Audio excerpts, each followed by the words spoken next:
सर्वप्रथम शिवसेवा मंडळ ठाणे पूर्व आणि त्यांचे सर्व पदाधिकारी, माननीय सदस्य यांचा मी इथे आभार मानतो की त्यांनी या कार्यक्रमासाठी आम्हाला इथे बोलावलं.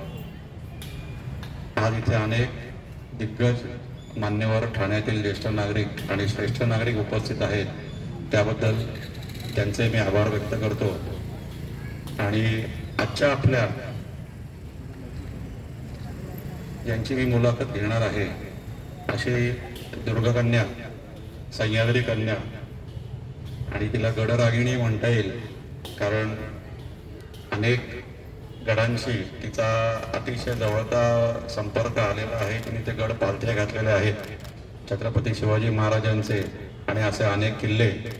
अशी ही आमची हमीदा खान, तिची आज मुलाखत घ्यायला आज मला इथे बोलावलं, याबद्दल मी मंडळाचे मनापासून आभार मानतो.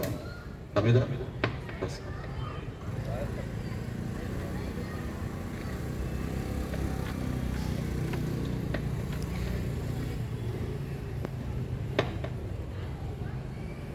तर हा थोडासा मुलाखत म्हणण्यापेक्षा एक संवादाचा भाग असेल.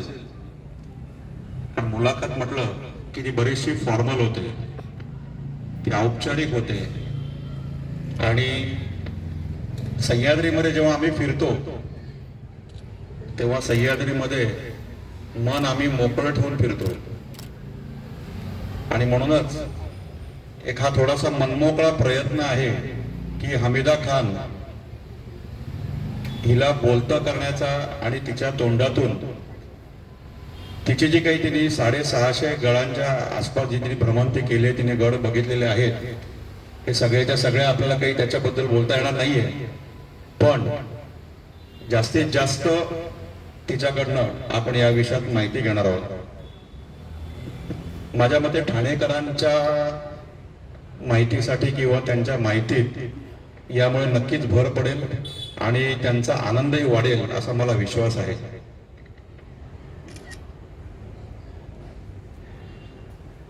माझी आणि हमीदाची ही ओळख जवळपास आजपासून 32 वर्षापूर्वीची ओळख आहे. छत्रपती शिवाजी महाराज हे आमचं आराध्य दैवत आहे आणि त्यांचे गड जे आहेत ते आम्हाला प्राणप्रिय असे गड आहेत छत्रपती शिवाजी महाराजांचे, जसे आपल्यापैकी अनेकांचे आहेत. याच गडांच्या वाऱ्या करताना किंवा या गडांना भेटी देताना आमची कधी ओळख झाली आणि आमच्यामध्ये बहीण आणि भावाचं नातं कधी निर्माण झालं हे आम्हालाही कळलं नाही. रायगड हा कसा म्हटला तर आमच्यातला एक फार मोठा एक महत्वाचा दुवा म्हणता येईल त्याला, की या रायगडावरती आम्ही वारंवार जातो, वारंवार भेटतो. आणि राजाभिषेक जो तिथीनुसारचा होतो रायगडावरती, गेली आता आम्ही 28 वर्षापेक्षा जास्त आम्ही रायगडावरती ज्येष्ठ शुद्ध त्रयोदशी श्रीनुप शालिवान शके 1596 आनंदनाम संवत्सरे या तिथीनुसार जो राजाभिषेक करतोय, त्या समितीचे आम्ही दोघेही संस्थापक सदस्य आहोत. तेव्हा रविराज पराडकर यांनी हा बंद पडत चाललेला उत्सव पुनरुज्जीवित केला आणि त्याच्याबरोबर अनेक आमच्यासारखी जी मंडळी, आमचे मित्रमंडळी जी होती, ती त्याच्या कार्याने त्याला पाठिंबा देण्यासाठी, त्याला सहकार्य करण्यासाठी आम्ही सगळे रायगडावरती जात असो नित्यनेमाने आणि आजही जातोय. आणि त्याच कार्यक्रमामध्ये आमची ओळख झाली, आमची भेट झाली. तर हमीदा, मी तुला पहिला प्रश्न असा विचारतो की ही आपली भेट झाली, गडावरती झाली, पण तुझ्या गडभ्रमंतीची सुरुवात कशी झाली आणि तुला त्याची आवड कशी लागली? नमस्कार, जय शिवराय. आपण आता माझी भटकंतीची सुरुवात 1990 मध्ये सुरू झाली आणि भटकंतीला सुरुवात ती माझी युथ हॉस्टेलमधनं झालेली.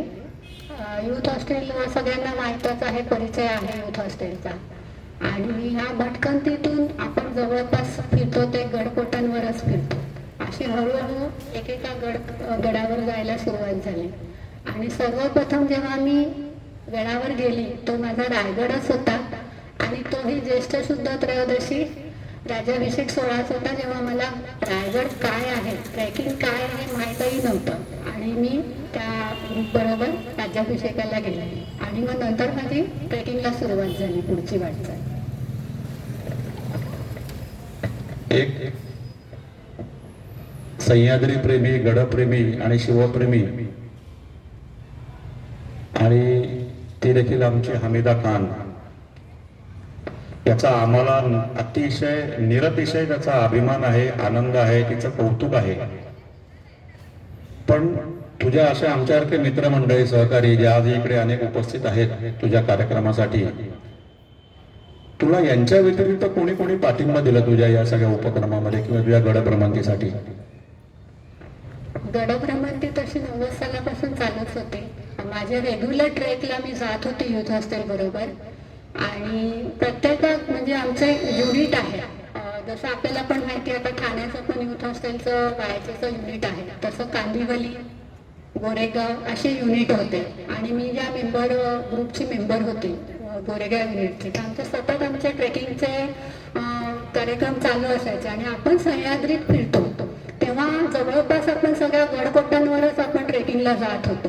तर तेव्हा मी सुरुवातीला रोहिडा रायरेश्वर, साल्हेर मुल्हेर, राजमाची असे एक एक किल्ले आम्ही म्हणजे सर करत होतो ग्रुपच्या माध्यमातून. आणि जेव्हा मी 98मध्ये 1998 मध्ये पुन्हा मी रायगडाला गेली आणि तेव्हा रायगड आम्हाला आप्पा परब ह्यांनी आम्हाला दाखवला.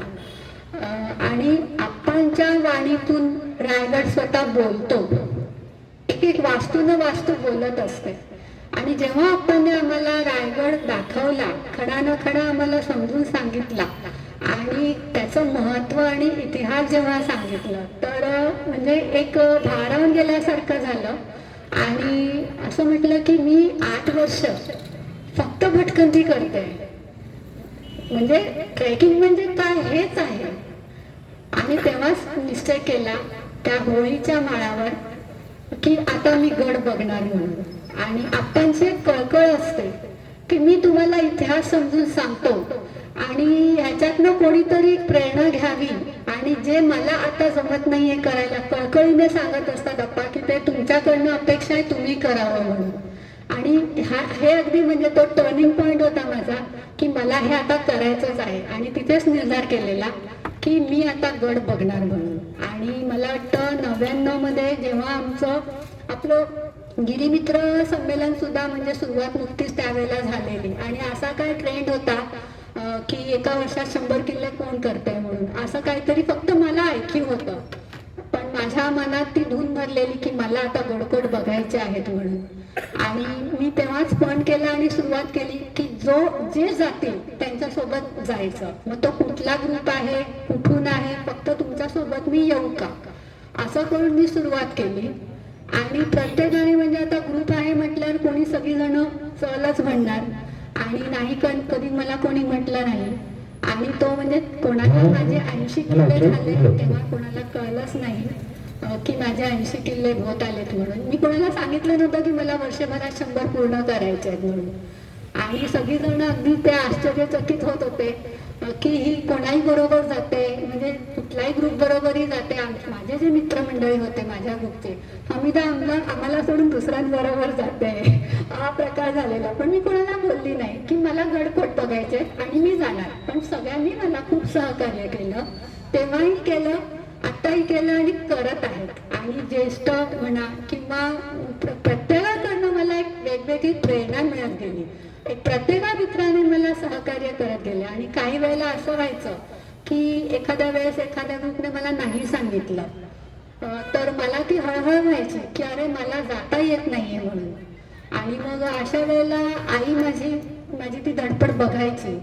आणि सगळ्यांना विचारून झाल्यावर मग अगदी निराश होऊन बसण्यापेक्षा मग आई म्हणायची का सगळ्यांना विचारते आहेस तू तुला माहित आहे तर तू का नाही जात म्हणून. तर म्हटलं अगं आई ते डोंगर आहेत म्हटलं, गडकोट आहेत म्हटलं, ते काय असं जवळ नाहीये की मी एकटी जाऊ म्हणून. तर म्हणे तुला माहिती आहे तर मग तू का जात नाही, जा ना निघून म्हणे. आणि असं मला जेव्हा कोणाचा नकार मिळाला किंवा काही अपरिहार्य कारणामुळे की मी कोणाबरोबर जाऊ शकली नाही, तसं मी एकटी खूप फिरली आहे. आणि जेव्हा माझे 99 मध्ये 100 किल्ले एका वर्षात झाले आणि तेव्हा सगळ्यांना सांगितलं की माझे एका वर्षात 100 किल्ले झाले म्हणून.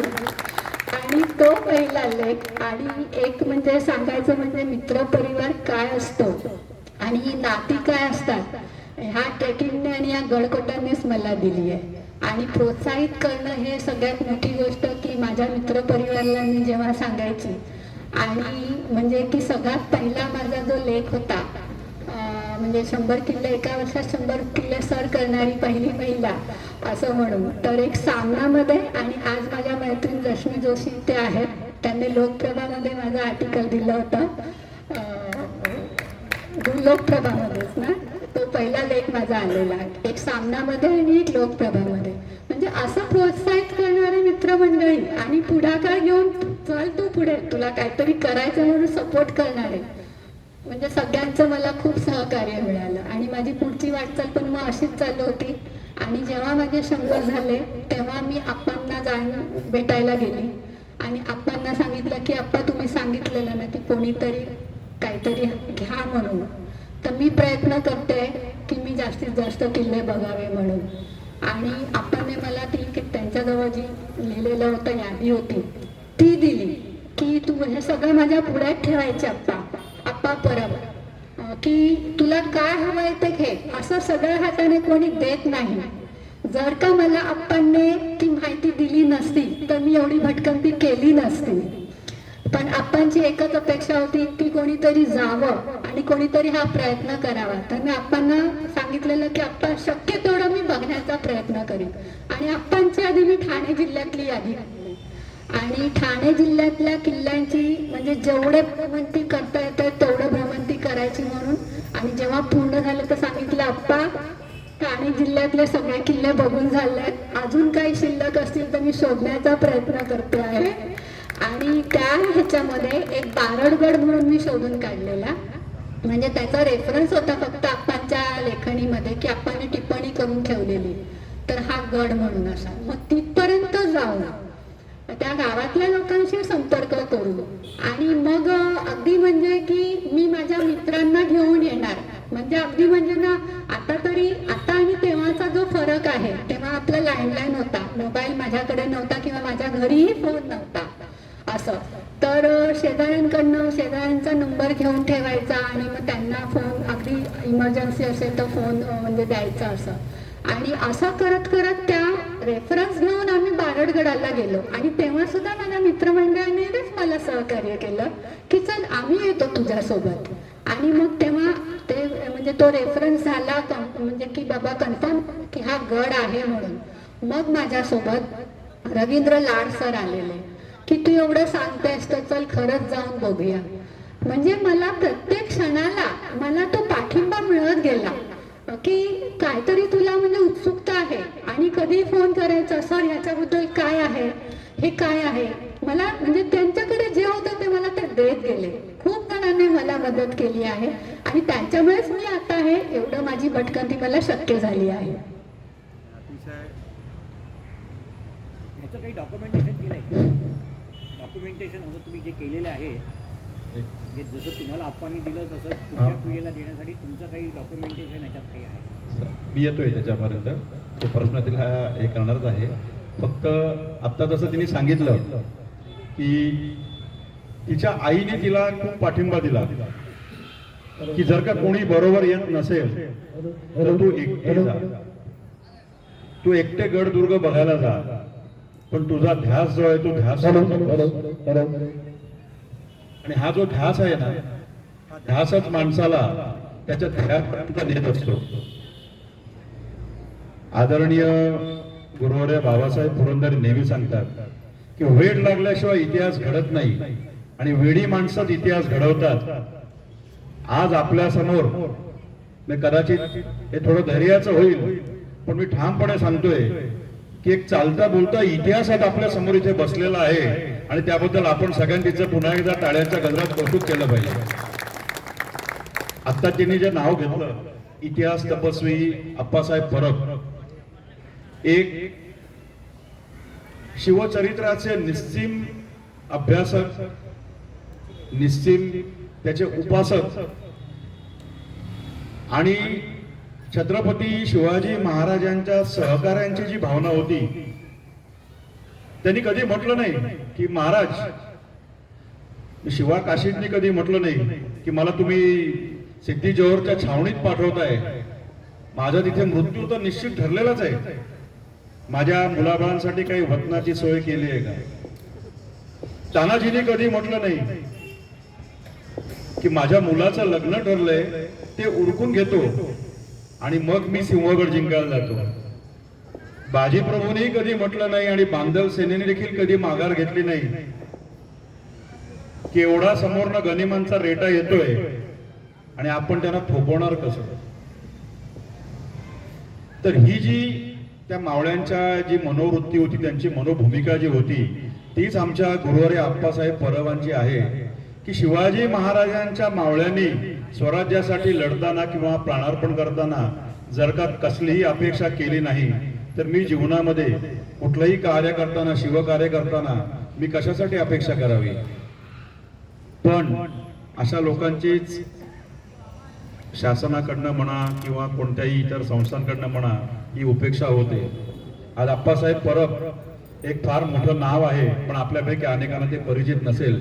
पण आता हमीदाने त्यांचा अतिशय आदरपूर्वक इथे उल्लेख केला. हमीदा, मला असं सांगावं असं विचारावं वाटतंय तुला, तू आतापर्यंत जवळजवळ 650च्या आसपास गड किल्ले पालथे घातलेस. शिवाजी महाराजांचं एक वाक्य आपण सगळ्यांनी ऐकलं असेल. त्यांनी त्यांच्या सहकाऱ्यांशी बोलताना तिने सांगितलं होतं की हजरतीस आज मी 360 किल्ले मौजूद आहेत, म्हणजे आपल्या जवळ स्वराज्यामध्ये 360 किल्ले आहेत. आणि खासा औरंगजेब जरी चालून आला तरी त्याला एक एक किल्ला जिंकायला 1-1 वर्ष लागलं तरी स्वराज्य हे टिकून राहणार आहे. हा दुर्दम्य आत्मविश्वास छत्रपती शिवाजी महाराजांनी आपल्या मावळ्यांना आणि आपल्या सहकाऱ्यांना दिला होता. आज हमीदाने जवळपास 650 किल्ले पालथे घातले. तर त्याच्याबद्दल आमच्या श्रोत्यांना जरा थोडी माहिती जास्त दिली त्यांना ऐकायला आनंद होईल. 650 किल्ले.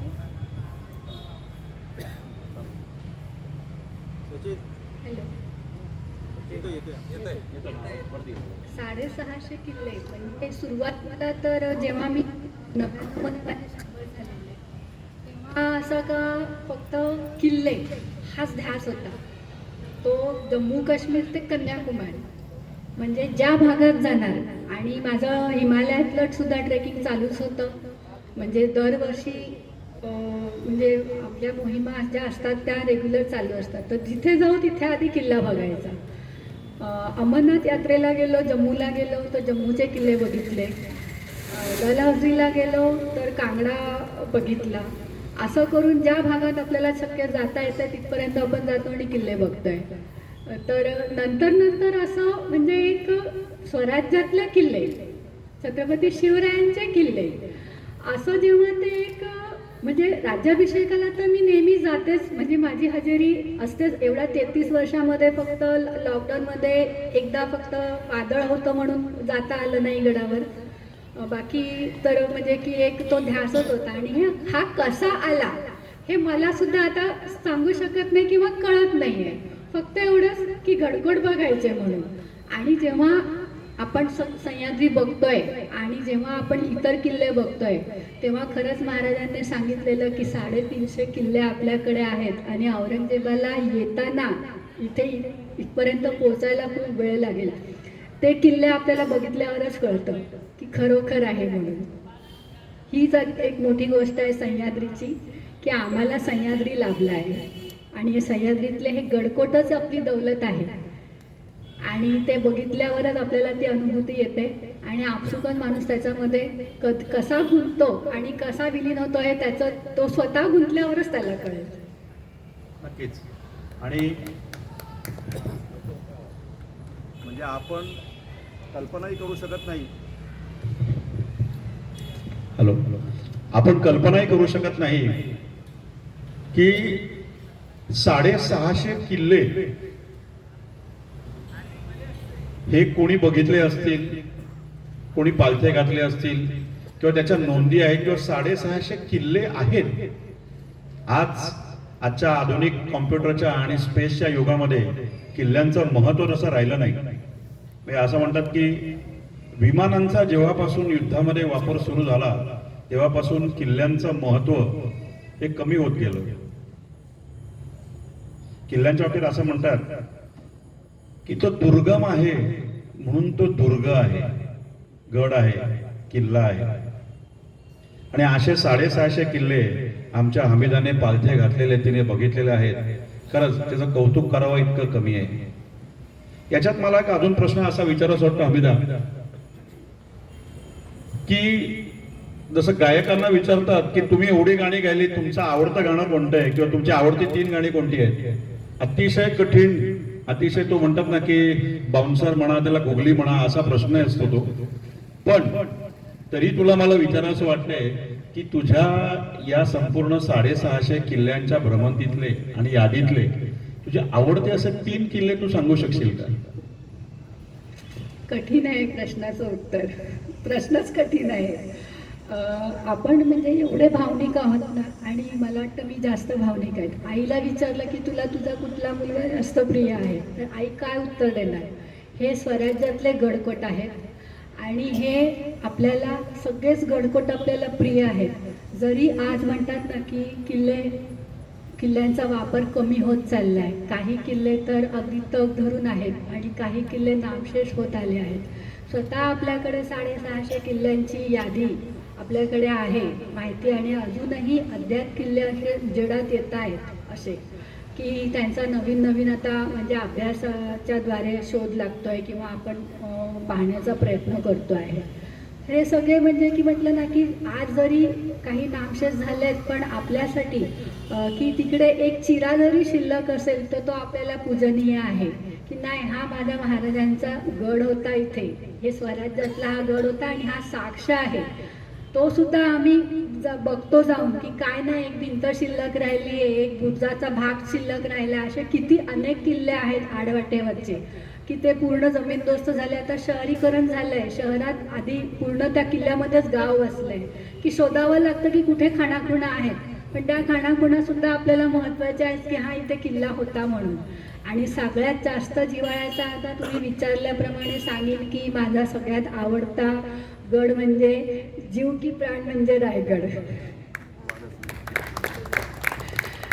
कारण मला रायगड का प्रिय आहे तर तो रायगड आपण पाहिलाच आहे, त्यामुळे तिकडे गेल्यावरच, त्या मातीला स्पर्श केल्यावरच आपल्याला ती अनुभूती येते की रायगड का प्रिय आहे म्हणून. आणि माझा राजांचा वास त्या गडावर होता आणि महाराजांचा राज्याभिषेक राजराजेश्वर त्या गडावर झाले, ह्याच्यापेक्षा आनंद काय.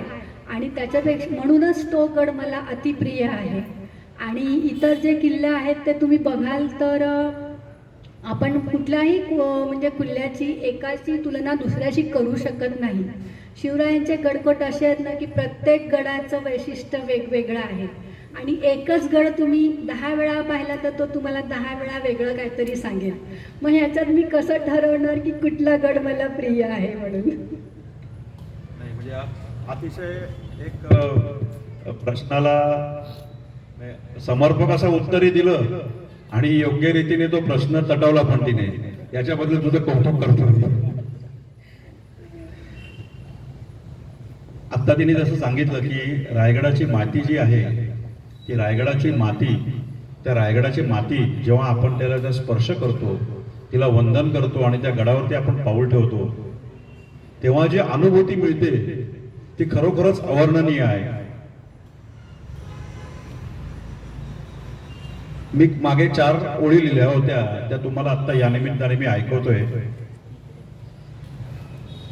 तरीच जन्म यावे, एकदा तरी रायगडी जावे, नाव शिवरायांचे घ्यावे, अवघ्या जीवनाचे सार्थक व्हावे. अशा या रायगडाची महती आहे या रायगडाचं महत्व आहे. आणि असा रायगड हा आम्हा सर्व गडदुर्ग प्रेमींना प्राणप्रिय आणि तो हृदयस्थानी आहे. हवेदा, तू इतक्या ठिकाणी फिरलीस, इतक्या ठिकाणी गडदुर्गांची तू वारी केलीस आणि त्यांच्या भेटी घेतल्यास. आर्थिक नियोजन प्रत्येक गोष्टीसाठी जसं तुला आईचं पाठबळ होतंच, म्हणजे छत्रपती शिवाजी महाराजांना त्यांच्या मातोश्रींचं पाठबळ होतं प्रत्येक वेळी, तसं तुला तुझ्या आईचं पाठबळ मिळालं. पण प्रत्येक गोष्टीसाठी आज म्हणतात तसं की आजच्या या मोहमयी जगामध्ये प्रत्येक गोष्टीसाठी पैसा, तर त्याच्यासाठी तू किती कष्ट घेतलेस हे आम्हालाही माहिती आहे. पण ते थोडंसं आमच्या श्रोत्यांपर्यंतही पोचू दे. आर्थिकदृष्ट्या कसं काही समृद्ध नव्हती आणि नाही आहे. फक्त एक मनात म्हणजे एक ध्यास होता की भटकंती फक्त. आणि तसं माझे बाबा 86मध्येच माझे बाबा गेले आणि माझं शिक्षणही पूर्ण झालं नव्हतं तेव्हाच बाबा रिटायर झालेले. मला पुढचं शिक्षण बाबा 7वी नंतर बाबा म्हणालेले की तुला पुढे शिकवण्याची माझी ऐपत नाही आहे आणि बाबा रिटायर झालेले, म्हणजे प्रश्नच येत नाही पुढच्या शिक्षणाचा. पण कसं म्हणजे भावाने ताईने की नाही ती लहान आहे अजून, तिला 10वी तरी करू द्या, असं करत 10वीपर्यंत आलो. आणि 10वी नंतर मग छोटासा जॉब केला आणि त्या जॉबमधूनच म्हणजे अगदी सगळ्या गोष्टी सीमित आपल्या ठेवून, आवडीनिवडी सगळ्या बाजूला ठेवून भटकंतीसाठी वेगळं काढून ठेवायचं की या ह्याच्यामध्ये मला एवढंच करायचं आहे. आणि आजही तोच आहे की आपल्याला जेवढं शक्य आहे तेवढंच करायचं. नाहीतर आत्तापर्यंत 650 नसतं झाले तर पूर्ण भारतभरातले किल्ले म्हणजे भटकंती करून झाले असते. पण काही गोष्टीचं लिमिट असतं, त्यामुळे आपण काही गोष्टी ठराविकच करू शकतो. आणि आर्थिक नियोजन करणं आणि तडजोड करणं आणि त्यात आजारी आईला सांभाळणं, म्हणजे गेली 86 पासून आईला म्हणजे मी म्हणजे सगळं करत होती. त्यामुळे मला त्या सगळ्या गोष्टी सहज शक्य होत नव्हत्या. मला प्रत्येक गोष्टीची खूप तडजोड करावी लागायची. आणि असं की म्हणजे तेवढ्याच पगारात सगळं भागवायचं आहे आणि खूप काय म्हणजे पेमेंट असा नव्हता. आजचं तर ते पॉकेट मनीसुद्धा नाही आहे मुलांचं, तेवढा आमचा पगार होता त्यावेळेला. आणि त्यावेळेला म्हणजे गडभटकंती करणं म्हणजे हा पण एक वेगळा विषय होतो की आपण म्हणजे आम्ही जेव्हा ट्रेकला जायचो तर आम्ही 50 रुपयामध्ये नाशिकचे किल्ले करून यायचो आणि आता त्यालाच 1,500 रुपये लागतात. मग तेव्हाची काटकसर आणि आत्ताचं हे बघून थोडंसं खूप डिफरंट वाटतो. पण सगळ्या गोष्टी सांभाळून अगदी म्हणजे काटेकोरपणे अगदी सांभाळत इथपर्यंत प्रवास केला आहे. असं कोणाचं पाठबळ नाही, कोणाची स्पॉन्सरशिप नाही, पण मित्रमैत्रिणींनी कधी सहकार्य केलं की मला जायचं आहे तर मी स्वतःहून सांगायची की आता माझ्याकडे नाही आहे, मला जायचं आहे. आणि त्याने मला ते सहकार्य केलं की म्हणजे मी नंतर देईन, असंही माझ्या मित्रांनी केलं आहे. म्हणजे एवढं त्यांना की म्हटलं ना की मित्र हा असावे, मित्रमैत्रिणी असाव्या. नातेवाईकांपेक्षा मित्रमैत्रिणी जास्त असतात.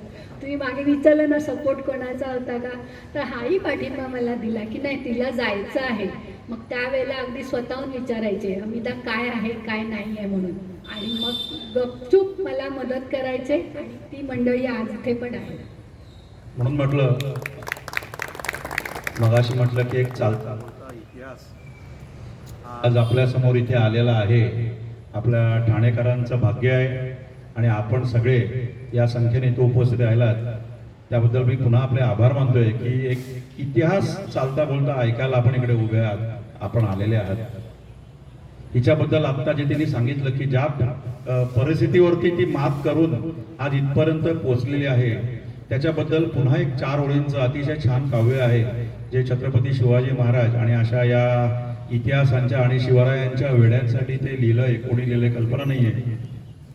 उरी ध्येय ज्वाला असे पेटलेली, अशांना करी लागती ना मशाली, रवी नित्य तेवे विना तेल वात, आणि अशा वेड्यांची शिवराय असे जन्मजात.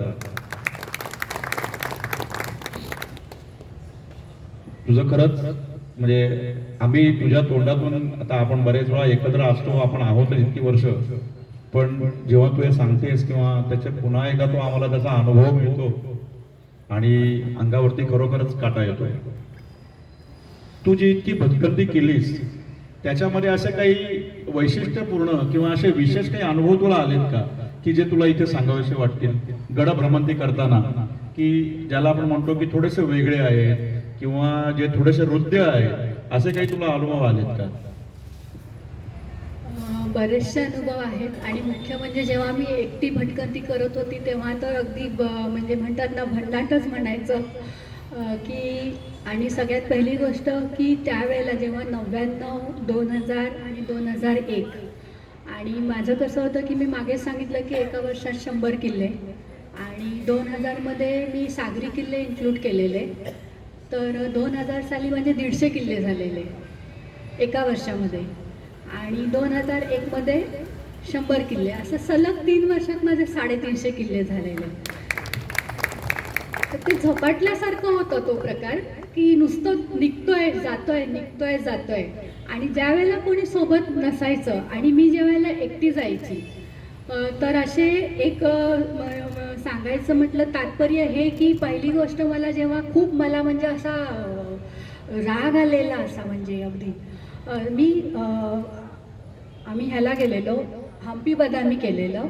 त्यावेळेस आमच्यासोबत रवींद्र लाड सर होते आणि हे अरुण सावंत सर होते आमच्याबरोबर आणि तो ट्रेक आम्ही पूर्ण केला आणि काही कारणास्तव त्यांना परत यायचं होतं अरुण सावंत सरांना. तर ते म्हणाले की मी माघार फिरतोय म्हणून आणि माझं फक्त बिदर आणि हे राहिलेलं, बिदर आणि सोलापूर राहिलेलं, कारण सोलापूरवरनंच आम्ही रिटर्न येणार होतो. तर मी म्हटलं की म्हणजे तुम्ही निघा आणि मग लाड सर म्हणाले की आता हे एकटे निघतायत मग बरं नाही वाटत त्यांना असं सोडायचं, मग काय करायचं. तर म्हटलं तुम्ही सगळे गेलात तरी चालेल, आम्ही 6 जण होतो आणि म्हटलं तुम्ही सगळे गेलात तरी चालेल, पण मी म्हटलं माझी भटकंती पूर्ण करून येणार आणि मी रिझर्वेशन कॅन्सल करून तुमचं रिफंड तुम्हाला नंतर करीन, पण मी म्हटलं बिदरला जाणार आणि बिदरवरनं मला तुळजापूरला यायचं होतं. तर मग ते म्हणाले की आता त्यांना अरुण सावंत सरांना सोडायचं एकटं म्हणजे ते निघतायत आणि मग ते तुम्ही जा म्हणून, तर त्यांना ते बरं वाटलं नाही म्हणून ती लोक त्यांच्याबरोबर निघाली आणि मी एकटी गुलबर्ग्यावरनं बिदरला गेली. बिदरचा किल्ला दिवसभर फिरली आणि बिदरवरनं सकाळी निघाली म्हणजे 10-11 पर्यंत माझं बिदर सगळं बघून झालं आणि दुपार झालेली मला. दुपार झाली, दुपारी बसने ह्याला तुळजापूरला यायला निघालो. तर निलंगा लागतो ना आपला आणि निलंगाच्या आधी म्हणजे बॉर्डरला बसव कल्याण म्हणून एक किल्ला आहे आणि त्या किल्ल्याला हार्डली म्हणजे असं की ह्याच्या नंतरची बस कुठली आहे असं विचारून आणि तेवढ्याच गॅपमध्ये तो किल्ला मला बघायचा आणि दुसरी बस पकडायची. असं एकदा नाही केलं, असं अनेक वेळा केलेलं आहे. तर म्हणाले की मॅडम शाम हो जाएंगी और लेकिन इसके बाद की बस पक्का आएंगी ना, पक्का आएंगी, वो आखिरी बस होगी निलंगा जाने के लिए. आणि बसव कल्याण अक्षरशः असा म्हणजे धावत धावत बघितला आणि बिदरचा किल्लासुद्धा त्या ह्याच्यामध्ये म्हणजे आर्कोलॉजिकलचं थोडंसं हे होतं तिकडे आणि तेव्हा बिदरला म्हणजे 2000 साली असं म्हणजे फार अशी वर्दळ नाही किंवा किल्ला बघायला कोण जात आहे असंही नाही. पण मी त्या चौकीमध्ये हे ठेवून आपली बॅग ठेवून सॅक ठेवून किल्ला फिरून आली, सगळं बघितलं आणि म्हणजे सगळा बिदर पूर्ण बघितला, नरसिंह मंदिर बघितलं, सगळं बघितलं आणि बसव कल्याणला पण अशी धावती बेड्स घेऊन परत त्या स्टॉपला येऊन उभं राहून ती दुसरी बस पकडली आणि निलंग्यावरनं तुळजापूरला पोचली आणि तुळजापूरला मला पोचायला संध्याकाळ झालेली 7 वाजत आले असतील, अंधार झालेला. आता म्हटलं इथे मुक्काम करायचा आहे आपल्याला ह्याच्यामध्ये तुळजापूरला. तर मला धर्मशाळेत म्हटलं तर माझ्यासाठी योग्य काय ती धर्मशाळाच आहे ना. तर मी धर्मशाळेत म्हटलं मला राहायचा 1 रात्र मला मुक्काम करायचा आहे. तर मला सांगितलं की नाही तुम्ही एकट्या कशा आलात, आम्ही महिलांना एकटीला जागा देत नाही असं म्हणून. तर म्हटलं हो मी ह्या विश्वासावर इथे आली आहे आणि मी एक पर्यटक आहे, मी इथले किल्ले बघायला आलेली म्हणजे ट्रेकला आलेली, म्हणजे ते काही असू दे म्हणे तुम्ही एकट्या आल्याच कशा म्हणे. आणि त्याने मला खूप म्हणजे असं भांडण झालं, मी विनवण्या केल्या. म्हटलं ठीक आहे मी, आणि थंडीचे दिवस होते, म्हटलं मी इथे मंदिराच्या आवारातच झोपणार आणि मला काय झालं तर हे मंदिरच म्हटलं तुम्हीच त्याचे जबाबदार, काही करा म्हणे आम्हाला माहिती नाही म्हणे. आणि त्याने मला जागा नाही दिली म्हणजे एवढी रिक्वेस्ट करून सुद्धा की म्हटलं एक महिला धर्मशाळेत सुरक्षित नाही तर मग कुठे राहणार. आणि तेव्हा असा प्रचंड राग आलेला ना, एक तर दिवसभराचा प्रवास, जेवण नाही काय नाही, आणि इथे आल्यावर मला राहायला जागा मिळत नाही. तर ते पुजारी असतात त्यांनी म्हणजे असं तो बघत होता, ऐकत होता. तर मला म्हणाला की तुम्ही माझ्या घरी चला, तुम्हाला होम करायचं आहे का, म्हणजे पूजा करायची आहे का. तर म्हटलं मला होम वगैरे काही करायचं नाही आहे, मी एक पर्यटक आहे आणि मला मी इकडे किल्ले बघायला आलेली, मला सकाळी नळदुर्गला जायचं आहे. तर म्हणतो की माझ्या घरी चला, तुम्हाला झोपायला जागा देईल आणि ते माझं घर सुरक्षित आहे, पाहिजे तर तुम्ही बघा आणि तुम्ही नंतर जा, आणि पाहिजे तर मी तुम्हाला हॉटेल दाखवतो. आता हॉटेलमध्ये सुद्धा तेच की एकट्या बाईला आम्ही जागा देत नाही. नाईलाजाने त्याच्या घरी गेलो, तो घेऊन गेला घरी. त्याच्या घरी मला घरात घेईना माणसं, त्या महिला, तू या बाईला आणलंस कसं, या मुलीला आणलंस कसं. आणि त्यावेळेला आता 2000 साली म्हटल्यावर माझं वय किती होतं, आणि म्हणे या बाईला तू आणलंस कसं, आणि मग घेईच ना घरात. तर त्याने सांगितलं की अरे त्या सगळीकडे फिरल्या, मी त्यांच्याबरोबर होतं, त्यांना कोणच जागा देत नाही आहे राहायला, झोपू दे की म्हणे, आपल्याकडे पाहुणे तर येतातच, त्यांच्या त्या छोट्या छोट्या खोल्या असतात ना, मग तिकडे मी रात्र काढली. पण सकाळी त्यांनी मला म्हटलं की एवढी फक्त रिक्वेस्ट केली की मला आंघोळ करू द्या, मला देवळात जायचं आहे, चहा नाही पाणी नाही. तर एवढं म्हणजे एवढं स्ट्रिक्ट तिकडे. आणि कशी बशी मी निघाली, देवीचं दर्शन घेतलं. आता तुळजाभवानीला म्हटलं बघ तुझ्यासाठी मी आली आणि मला म्हटलं राहायला जागा देत नाहीये, काय ते तूच कर म्हटलं. आणि नशीब तो पुजारी मला भेटला. आणि सकाळी मी देवीचं दर्शन घेऊन नळदुर्गला गेली. नळदुर्गला 8च्या आधीच मी पोचली. तर चौकीदार एक पोलीस होते, मॅडम आप कहाँ से आए, और म्हटलं की नाही असं असं त्याला सगळं समजून सांगितलं. तर तो पोलीस म्हणतो आता माझी 8 वाजता ड्युटी संपेल, आता 7 वाजता आहेत आणि तुम्ही आता इथे आलात. तर म्हटलं माझ्याकडे पर्याय नव्हता ना, आता त्याला काय सांगणार की माझ्याबरोबर काय काय हे झालंय म्हणून. आणि मी म्हटलं की मला पुढचा प्रवास करायचा आहे म्हणून. तर म्हणाला की ठीक आहे, दुसरा येईपर्यंत तुम्हाला आल्यावर तुम्ही ती पावती घ्या म्हणून, माझी ड्युटी 8 वाजता चेंज होणार. पण मॅडम जास्त आत जाऊ नका, कारण सकाळचे 7 वाजताची वेळ होती आणि म्हणजे कोणच नव्हतं माझ्या व्यतिरिक्त तिकडे. आणि मी आपली म्हटलं ठीक आहे, म्हणजे त्याने मला आतमध्ये जायची परवानगी दिलेली, माझ्यासाठी हेच खूप होतं.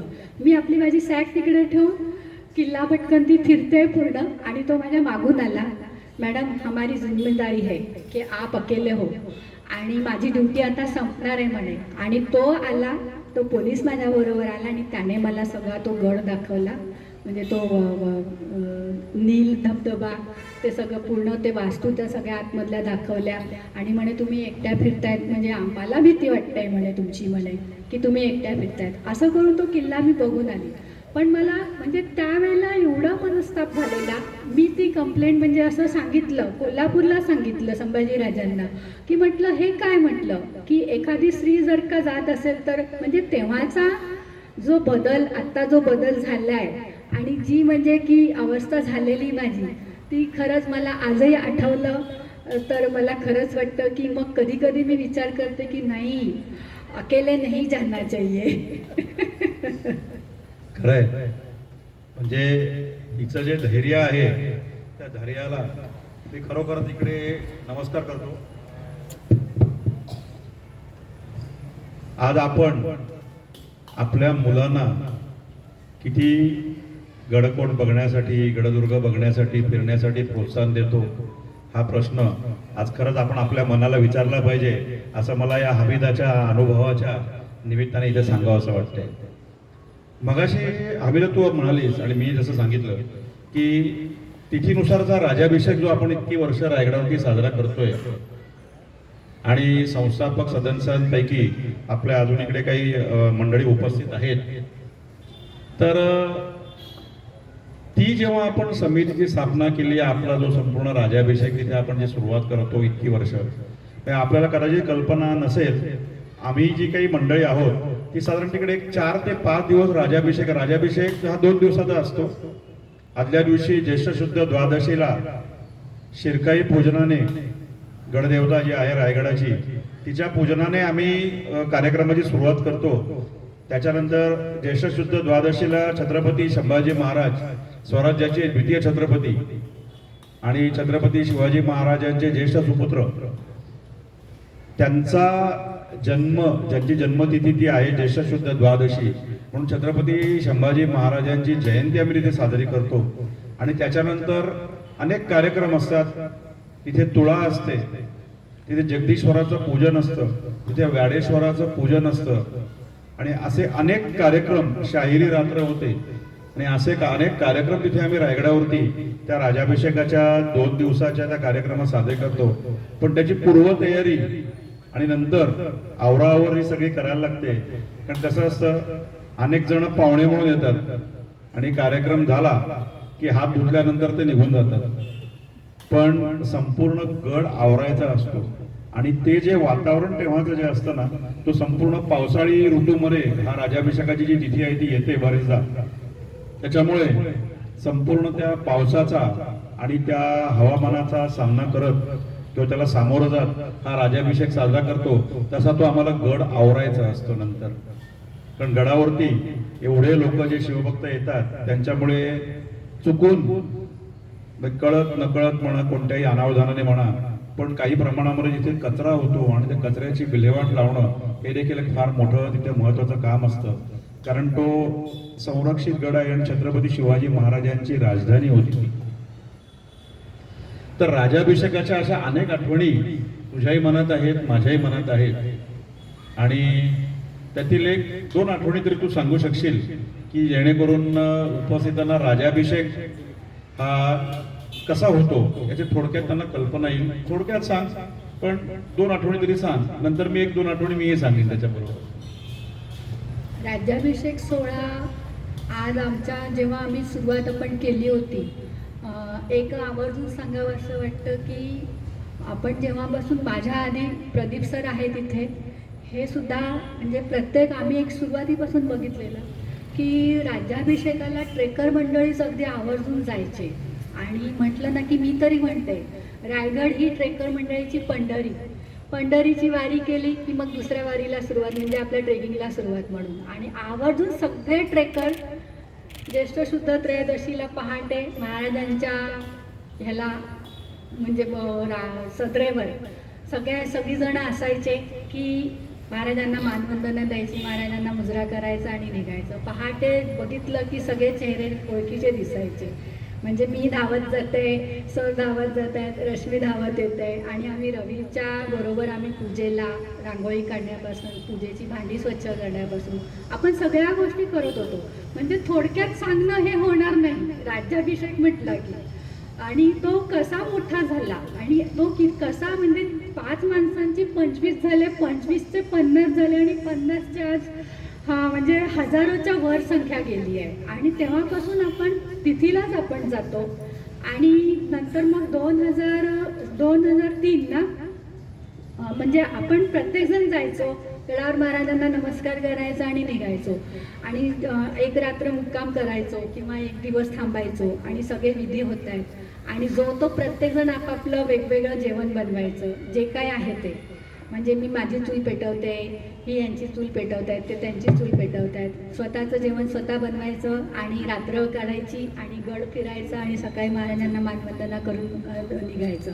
पण हे गोष्ट जेव्हा आम्ही आमचा स्वयंपाक करत होतो ते आपणच होतो की आम्ही पहिल्यांदा एकत्रच होतो आम्ही सगळीजणं एका बसमध्ये की आमचे गावडे काका, ही आठवण आवर्जून सांगावीशी वाटते की फक्त हमीदा तुम्ही तुमच्यासोबत मला घेऊन चला.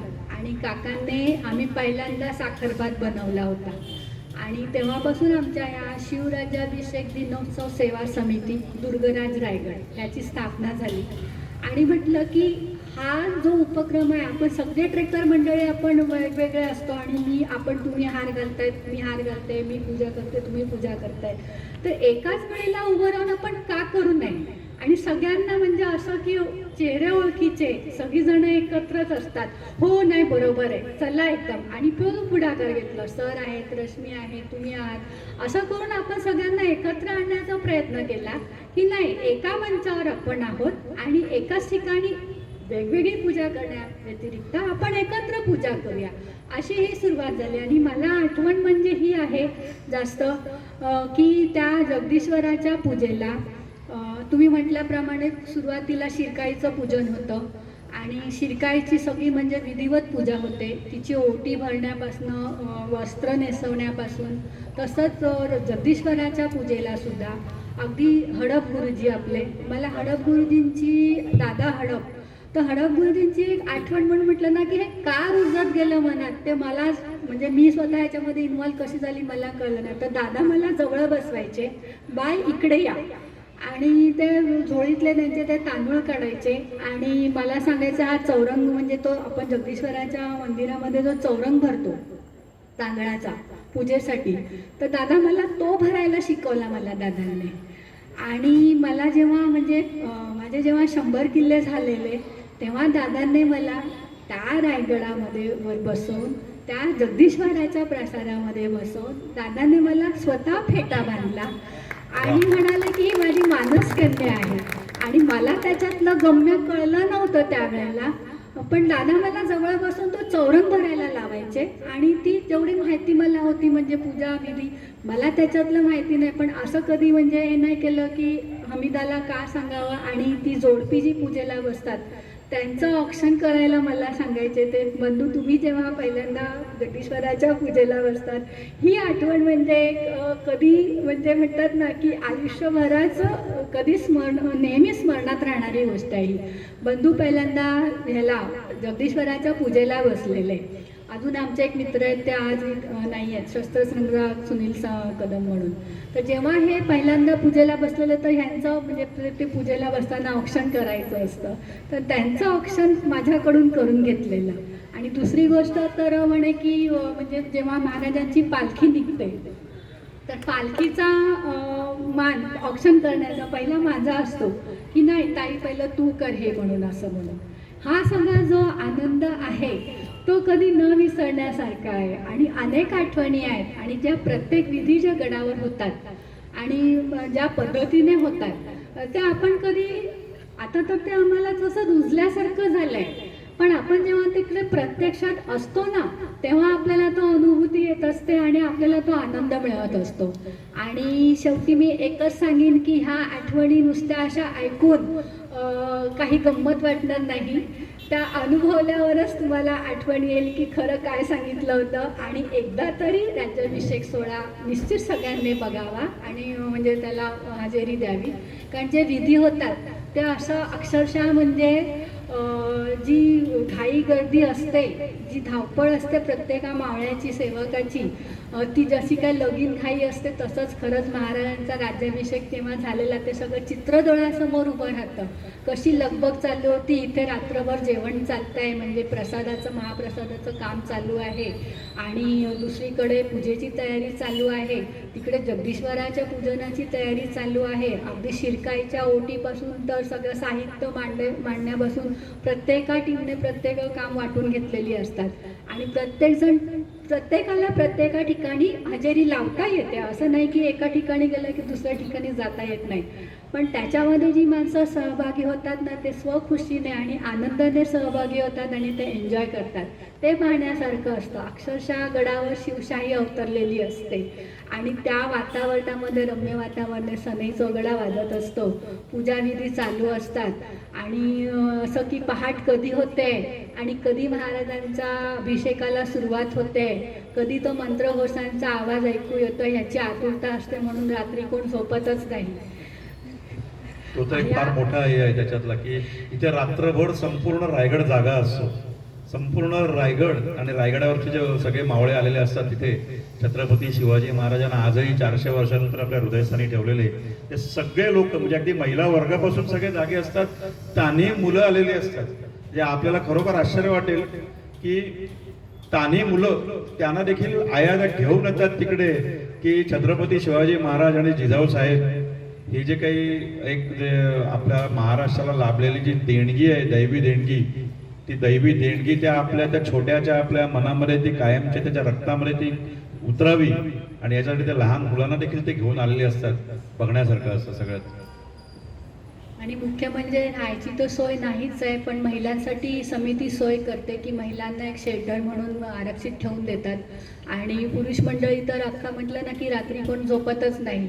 आणि जे विधी असतात ना खरंच त्या विधीला आता तर शिरकाई देवीच्या पूजेला नवीन जोडपी पूजेला बसतात, आणि जगदीश्वराला सुद्धा नवीन जोडपी पूजेला बसतात, 11 जोडपी कमीत कमी बसतात. पूर्ण म्हणजे तो ती जी वेळ असते की महाप्रसाद आणि ती पूजा आणि त्या पूजेला बसणारी जोडपी आणि तो होम आणि ते यज्ञ, खरंच अगदी त्या जगदीश्वराची जी आरती असते ती अनुभवण्यासारखी असते. अगदी जगदीश्वर असा घुमघुमत असतो नुसता आवाजाने की टाळ चिपळ्यांचा आवाज अगदी त्या नगारखान्यापर्यंत ऐकू जातो. अगदी शांत वातावरण असेल तर की हां आरती सुरू झाली म्हणून संध्याकाळी दुपारी. आणि दुपारनंतर मग महाराजांचं तुलादान असतं. आणि आता तर तुलादानाला म्हणजे महाराजांच्या मूर्तीचा एवढ्या म्हणजे वजना एवढे जिन्नस आपण एकत्र करतो स्वेच्छेने. कोणाला म्हणजे जे काही गोड पदार्थ म्हणा किंवा इतर काही म्हणा तर ते म्हणजे महाराजांचं तुला होते त्याने. आणि ती तुलादान म्हणजे तो पण एक आगळा वेगळा म्हणजे आनंद असतो. आणि तो प्रसाद म्हणजे सगळ्यांची चंगळ असते. आणि प्रसाद घेताना आणि तुलादान करताना जो आनंद मिळतो तो वेगळाच असतो. आणि त्याच्यानंतर मग सगळ्यांचा आवडीचा कार्यक्रम असतो तो आपला राजदरबारामध्ये होळीच्या माळावर किंवा होळीच्या माळावर गोंधळाचा कार्यक्रम असतो. अक्षरशः म्हणजे गडावर आणि तो काय ती काठी उभारतात, सगळा म्हणजे जल्लोष असतो. दांडपट्टा, लाटीकाठी, सगळ्या गोष्टी म्हणजे म्हणतात ना की शिवशाही अवतरलेली असते. आणि असं नाही, आदल्या दिवसापासून सगळीजण अगदी मावळे आणि सगळ्या माझ्या भगिनी अगदी सगळ्या पारंपरिक वेशात सगळे असतात. आणि म्हटलं ना की पूर्ण रात्र कशी जाते, स्वयंपाक चालू आहे म्हणजे जेवण कधी 24 तास जेवण आमचं चालू असतं. समितीतर्फे 3 दिवस गडावर महाप्रसाद असतो. कधी जेवण थांबत नाही. चहा जेवण रात्री 2 वाजता जरी कोण गडावर आलं तर त्याला जेवण मिळणार. सतत 3 दिवस जेवण असतं गडावर. आणि ही सगळी जी लगबग आहे तर तो जो आनंद आपण अनुभवता येतो आम्हाला त्याचाच खूप मोठा आनंद वाटतो. आणि तो सगळ्यांना घेता यावा जास्तीत जास्त आम्ही प्रयत्न करतो. समिती हे जास्तीत जास्त प्रयत्न करते. आणि समिती म्हणजे काय एक असं ठराविक एक प्रॉपर हे नाही आहे. समितीला सगळा महाराष्ट्राच्या बाहेर माणसं जोडली गेलेली आहेत. हा लोक उत्सव आहे. हा लोकांसाठी म्हणजे लोकांनी हा उत्सव साजरा करायचा म्हणून हे समितीचं आमचं म्हणजे मेन उद्दिष्ट आहे.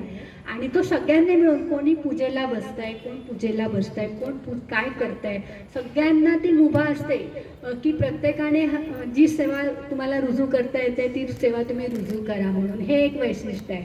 आणि राजे म्हणजे रयतेचे राजे आणि राजांची रयत ती रायगडावर गेल्यावरच त्या राज्याभिषेकाला तुम्हाला अनुभूती येईल त्याची.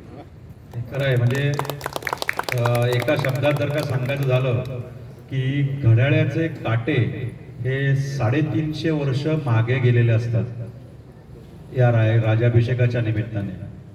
आणि बाबासाहेबांच्या शब्दात जर का सांगायचं झालं तर देवानाही हेवा वाटावा असा इतिहास इथं घडला या रायगडावर, असं त्या दैदिप्यमान राजाभिषेक सोहळ्याबद्दल सांगता येईल. आणि आजही जवळपास 20 ते 25 हजार शिवभक्त हे त्या रायगडावरती तिथे उपस्थित असतात. एक तुला पुढचा प्रश्न या निमित्ताने असा विचारावासा वाटतोय. मगाशी उल्लेख केला त्याच्यामध्ये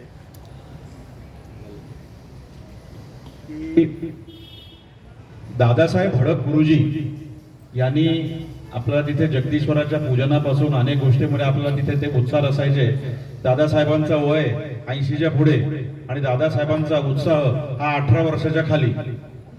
असं त्यांचं ते व्यस्त होतं की 80 वर्ष 80 वर्षाचं वय हे जाणवत नाही. इतक्या उत्साहात आणि इतक्या धावपळीमध्ये दादासाहेब हडप हे रायगडावरती तिथे येरझाऱ्या घालत असायचे. आणि प्रत्येक कार्यामध्ये, प्रत्येक त्या कार्यक्रमामध्ये दादासाहेबांचा ठसा तिकडे उमटायचा. हे दादासाहेब हडप जे आहेत ना, हे हडप घराणं शिवछत्रपतींनी प्रतापगडावरती जी भवानी मातेच्या मूर्तीची स्थापना केली, त्याची जी पूजेची सनद जी दिली होती त्या काळामध्ये विश्वनाथ भट हडप गुरुजींना, त्यांचे हे आत्ताचे वंशज. आणि आपल्या दुर्दैवाने नुकतंच 1-2 वर्षापूर्वी दादासाहेब हे आपलं ज्येष्ठ व्यक्तिमत्व आम्हाला सगळ्यांना सोडून गेलं. आणि दरवर्षी रायगडाला ते राज्याभिषेकाला असायचेच. प्रतापगडावरती ते दरवर्षी तिथे 4थ्या माळ्याला आणि तिथे उपस्थित असायचे. म्हणजे एक विलक्षण त्यांच्यामध्ये जे चैतन्य होतं ते शिवकाळापासून त्यांच्या घराण्यात आलेलं चैतन्य हे आम्ही दादासाहेबांच्या रूपाने प्रत्यक्ष अनुभवलेलं आहे. याच तुझ्या गडदुर्ग भ्रमंती आणि भटकंतीच्या निमित्ताने अशाच काही मान्यवरांच्या म्हणजे उदाहरणार्थ बाबासाहेब पुरंदरे असतील, निनादराव बेडेकर सर असतील, तू आप्पांच्या आत्ता तर अनेकदा नाव घेतलं सर, त्याच्यामध्ये दादासाहेबांची भेट झाली. त्यानंतर पांडुरंग बलकोडे सर आहेत, गजाननराव मेहेंदळे सर आहेत, असे अनेक जे ज्येष्ठ प्रके घाणेकर सर आहेत ज्यांचा गडदुर्गावरती खूप मोठा अभ्यास आणि त्यांनी पुस्तकं लिहिलेली आहेत. तर त्यांच्या कोणाच्या तुझ्या काही भेटी किंवा त्यांच्याकडनं तुला काही प्रशस्ती किंवा असं पाठीवरती थाप पडली का? नक्कीच सगळ्यांचं कौतुक, सगळ्यांकडनं कौतुक आणि प्रतिसाद सगळ्यांचा मिळाला आहे. प्रके घाणेकर आणि आनंद पाळंदे सर ह्यांची तर मी खरंच आभारी आहे की ह्यांच्या पुस्तकांमधनंच जी दुर्ग भ्रमंती आम्ही केली आहे, ती सांगती सह्याद्रीचा आपलं डोंगर यात्रा आनंद पळंदे, सांगती सह्याद्रीचा ट्रेक द सह्याद्री हरीश कपाडिया आणि आपलं प्रके घाणेकरांचं सागरी किल्ले, प्रके घाणेकरांचं सागरी किल्ल्यांचं जे पुस्तक आहे ते. तर फक्त एकच माझी म्हणजे म्हणतात ना ह्याला सवय म्हणायची की उत्कंठा म्हणायची की एखादा किल्ला बघून आलो की तेव्हा म्हणजे मी प्रत्यक्षात पुण्याला सुद्धा गेलेली जेव्हा मी बारडगड बघितलेला पहिल्यांदा. तो म्हणजे एक म्हणतात ना की एक उत्सुकता होती, म्हणजे एक प्राऊड फील होतं ते की मी बारडगड शोधून काढलं म्हणून असं. आणि त्याचा रेफरन्स फक्त होता डोंगर यात्रामध्ये. बारडचा तो मॅप आहे, तिकडे खाली बारड करंजा म्हणून गाव आहे आणि मग आप्पांनी सांगितलेलं करंजा म्हणून मग हा तोच करंजा का. मग त्या गावापर्यंत जाऊन त्या म्हणजे त्या इथे गड आहे का, तर म्हणे अशा वास्तू म्हणजे सगळं म्हणजे अगदी ती गावातल्या मुलांना एकत्र करून मग आपल्या मित्रांना घेऊन जाऊन ते गड तो बघितला. आणि ते तेव्हा मी सगळे फोटोग्राफ्स आणि सगळी माहिती ह्याला गेली, पुण्याला गेली आणि आनंद पाळंदे सरांना तेव्हा ते दाखवलं की ह्या वास्तू आम्ही तिकडे बघितल्या आहेत. आणि माझ्यासोबत म्हणजे फायनली म्हणजे सगळं फायनल करू की लाड सर आलेले, राजन देशमुख आलेले की हा गडच आहे, ह्याचं हे प्रयोजन होतं आणि तुमच्या डोंगर यात्रामध्ये ह्याचा रेफरन्स आहे असं म्हणून त्यांना जेव्हा ते सांगितलं. आणि मुख्य म्हणजे की माझी जी उत्सुकता होती, जी उत्कंठा होती, सरांचे मोठे बंधू रमाकांत पाळंदे तर ते मला खूप ॲप्रिशिएट करायचे. म्हणजे अगदी मला त्यांचे पोस्ट कार्ड माझ्याकडे अजूनही मी ठेवलेले आहेत. मला पोस्ट कार्डवर ते पत्र पाठवायचे मला. आणि नकाशा वाचन कसं करायचं, वाट कशी शोधायची हे त्यांनी मला शिकवलं. आणि त्याने मला बरंच काही म्हणजे एक पत्राद्वारे पोस्ट कार्डवर किती लिहून होतं तेवढं ते मला लिहून पाठवायचे. आणि जेव्हा मी म्हणजे की सरांना सांगितलं की सर तुमच्या सागरी किल्ले मी तुमच्या पुस्तकातनं एवढे सगळे बघितले, म्हणजे जेव्हा 150 किल्ले झाले तेव्हा आणि त्याच्यामध्ये सगळे सागरी किल्ले इन्क्लूड होते. सरांनी अगदी म्हणजे त्यांच्या पुस्तकांचा संच मला म्हणजे भेट दिला. आणि आज मला आनंद पाळंदे सर परवाच्या दिवशी म्हणतात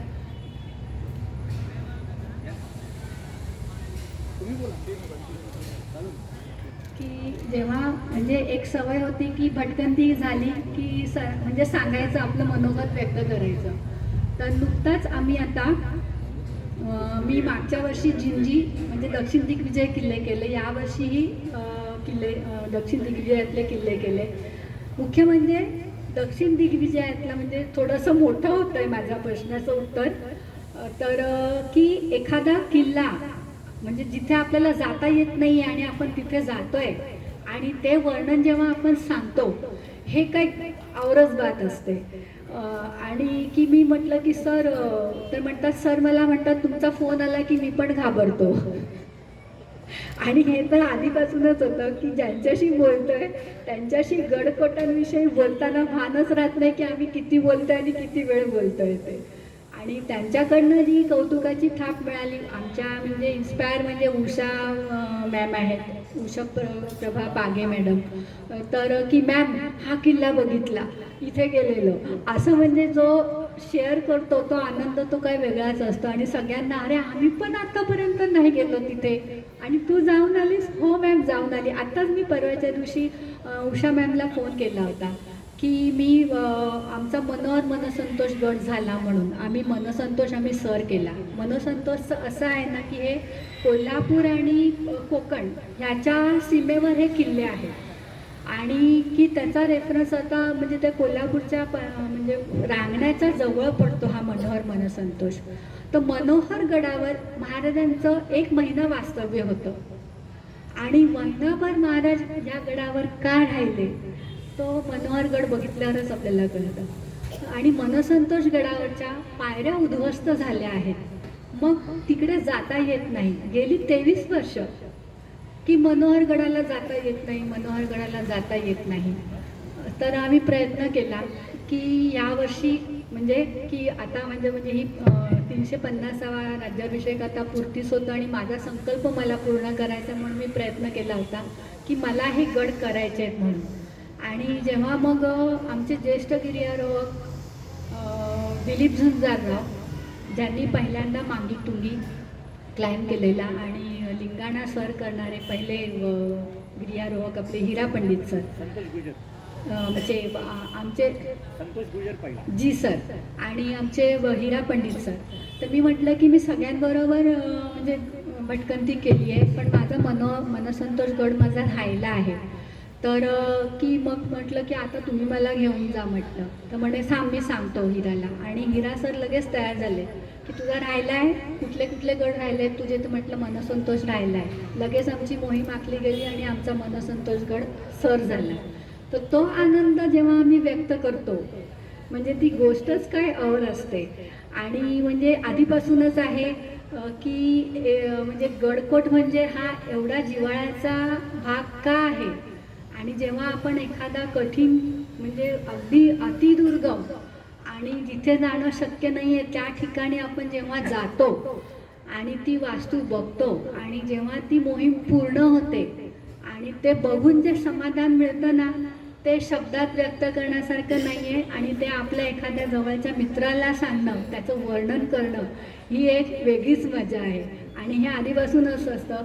गडावरनं जेव्हा आमच्याकडे म्हणजे जेव्हा मोबाईल आला, रश्मीला आठवत असेल की गडावरनं जेव्हा मोबाईल आला, सुरुवातीला तर मोबाईल नव्हते, आल्यावर सगळं वर्णन करायचं. पण गडावर बसून जिथे रेंज आहे आणि तिकडनं गडावरनं की अरे मी इथे आहे.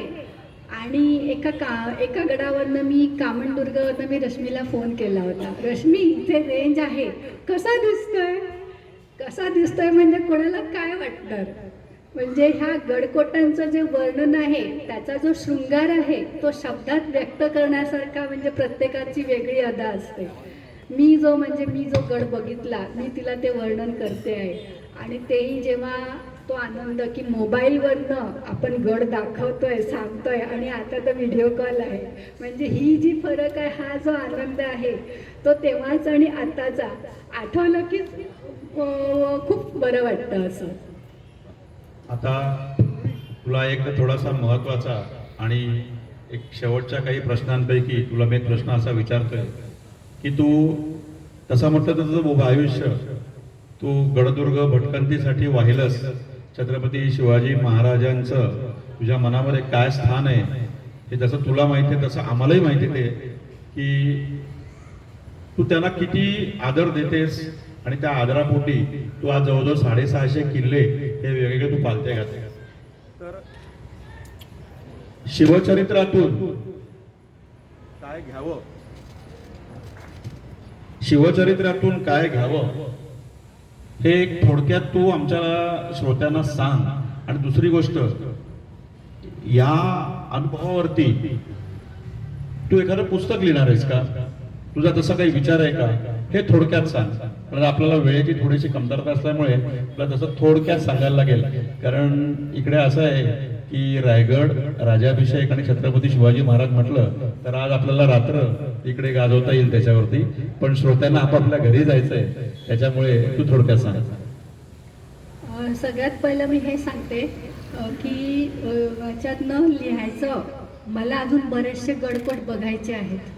आणि आतापर्यंत सरांनी मागे प्रश्न विचारलेला की पण मी जेवढी मी भटकंती केली आहे त्यावेळेचे फोटो, तेव्हा साधा कॅमेरा होता आणि सुरुवातीला माझ्याकडे कॅमेराही नव्हता, आणि असे अनेक गड आहेत की मी एकदा गेली तर मला दुसऱ्यांदा जाता आलं नाही, आणि अनेक किल्ले आहेत की एखाद्या किल्ल्यावर मी 6 वेळा गेली, 5 वेळा गेली, असे पण माझे रिपीट झाले आहेत, आणि एखाद्या गडावर फक्त एकदाच गेली ते पुन्हा जाता आलं नाही, असं आहे. पण जेवढे माझ्याकडे फोटो आहेत, छायाचित्र आहेत, आणि मी जसा प्रवास केला तसे मी टिप्पणी करून ठेवलेली आहे.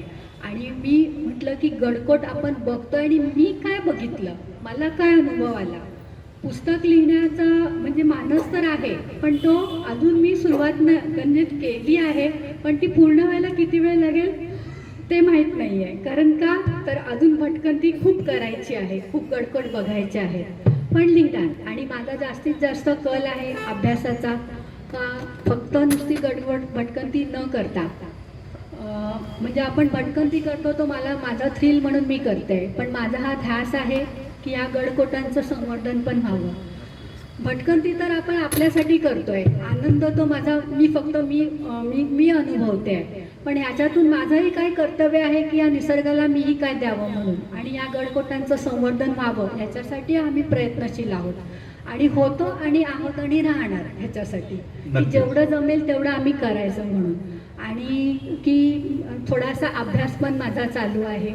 आणि मी मोडी, आता तुम्ही म्हणालात की बलकवडे सरांकडनं म्हणजे जेव्हा माझा मोडीचा पण अभ्यास पूर्ण झाला आहे, आणि आम्ही प्रयत्न करतो की आम्हाला मोडी म्हणजे आम्ही शिकलो, पण आम्हाला ती समजावी आणि आम्ही त्याच्यावर काहीतरी म्हणजे अभ्यास करावा असं. आणि माझं पर्शियन, अरेबिक, की मला अरेबिकचे शिलालेख आणि सगळ्या म्हणजे ह्याच्यावर अभ्यास माझा चालू आहे, आणि तो मला पुढेही करायचा आहे. हा माझा सगळ्यात मानस आहे की नुसतं भटकंती करून न थांबता गड संवर्धनासाठी झटावं आणि पुढचा अभ्यास करून मला जेवढं शक्य आहे तेवढं मी डॉक्युमेंटेशन करावं, असं माझा एक मानस आहे. नक्कीच.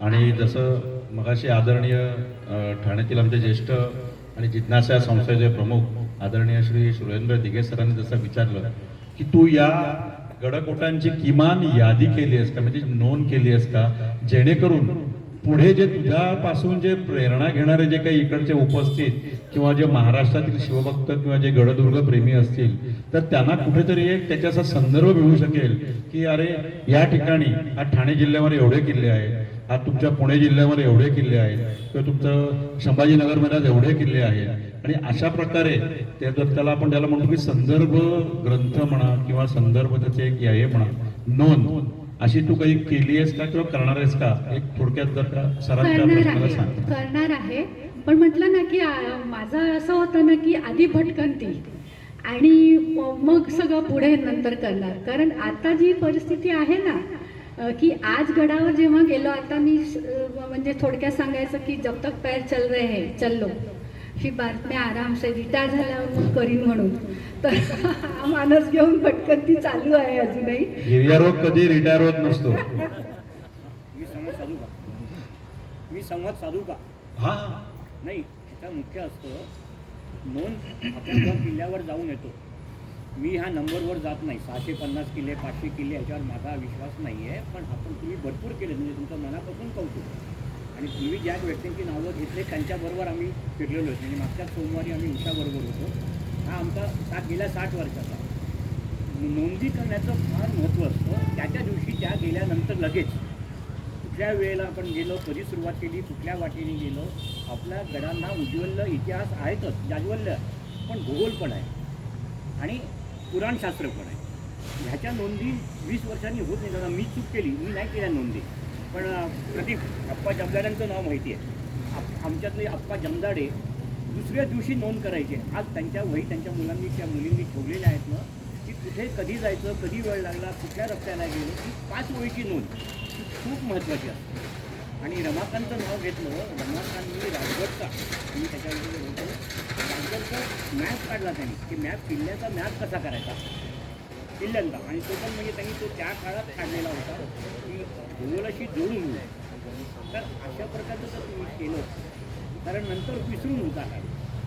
त्याच्यामुळे ह्या नोंदीकरण जेव्हा तुम्ही एखादी संख्या सांगता ना, त्या संख्येच्या मागे आपल्याला डॉक्युमेंटेशन लागतं.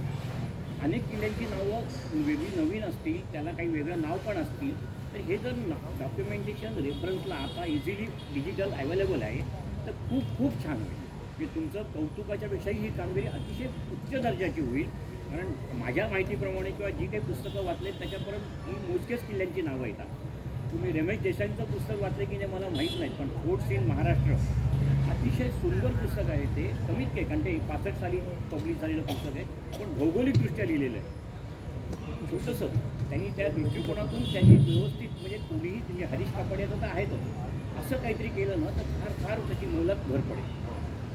नक्कीच सर, मी प्रयत्न करीन. आणि मी जेवढं केलं आहे, म्हणजे सुरुवातीला आम्ही जेव्हा जायचो तर मला असं वाटायचं की म्हणजे प्रत्येक तुम्ही जे सांगितलं, म्हणजे माझं वैयक्तिक मत मी सांगते की आपण म्हणतो की मला किती वेळ लागला आणि तुम्हाला किती वेळ लागेल ह्याच्यामध्ये डिफरंट आहे ना. नाही, पण एक अंदाज येतो. हां, अंदाज येतो की. आणि मग ते तर म्हटलं की मी फक्त की मी गडावर काय पाहिलं आणि मला म्हणजे कसं गेलो आणि तेव्हाची जी वेळ होतं तेव्हा मी ते जाऊन आल्यावर मी ते लिहित होती, ते लिहून ठेवलं आहे. आणि हल्लीचं जे आता म्हणजे 350च्या नंतरचं असं झालं की म्हणजे कधी लिहिलं कधी नाही लिहिलं आणि फक्त ते इथे आहे आणि लगेच ते क्लिक होतं. कधी कधी होत नाही, पण मला तुम्ही बोललात ते अगदी बरोबर आहे, मला मान्य आहे ते. आणि मी तो प्रयत्न करणार आणि तोही मी पूर्ण करून ठेवणार असं.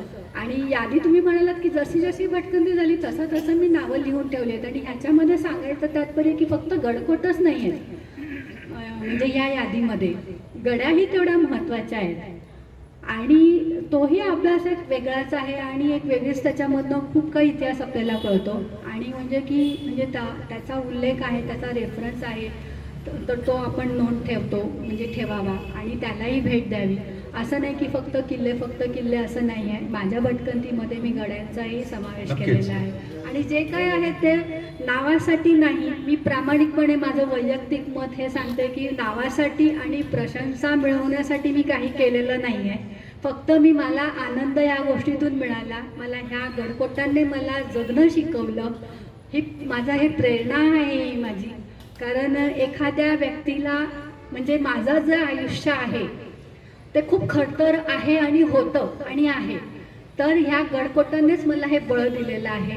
तर एक पॅशन म्हणून किंवा एक ध्यास म्हणून मी हे जे काय करते आहे आणि मी पुढेही माझा तोच ध्यास आहे की माझी वाहवा व्हावी, मला प्रशंसा मिळावी, ह्यासाठी या उद्देशाने मी नाही करत आहे.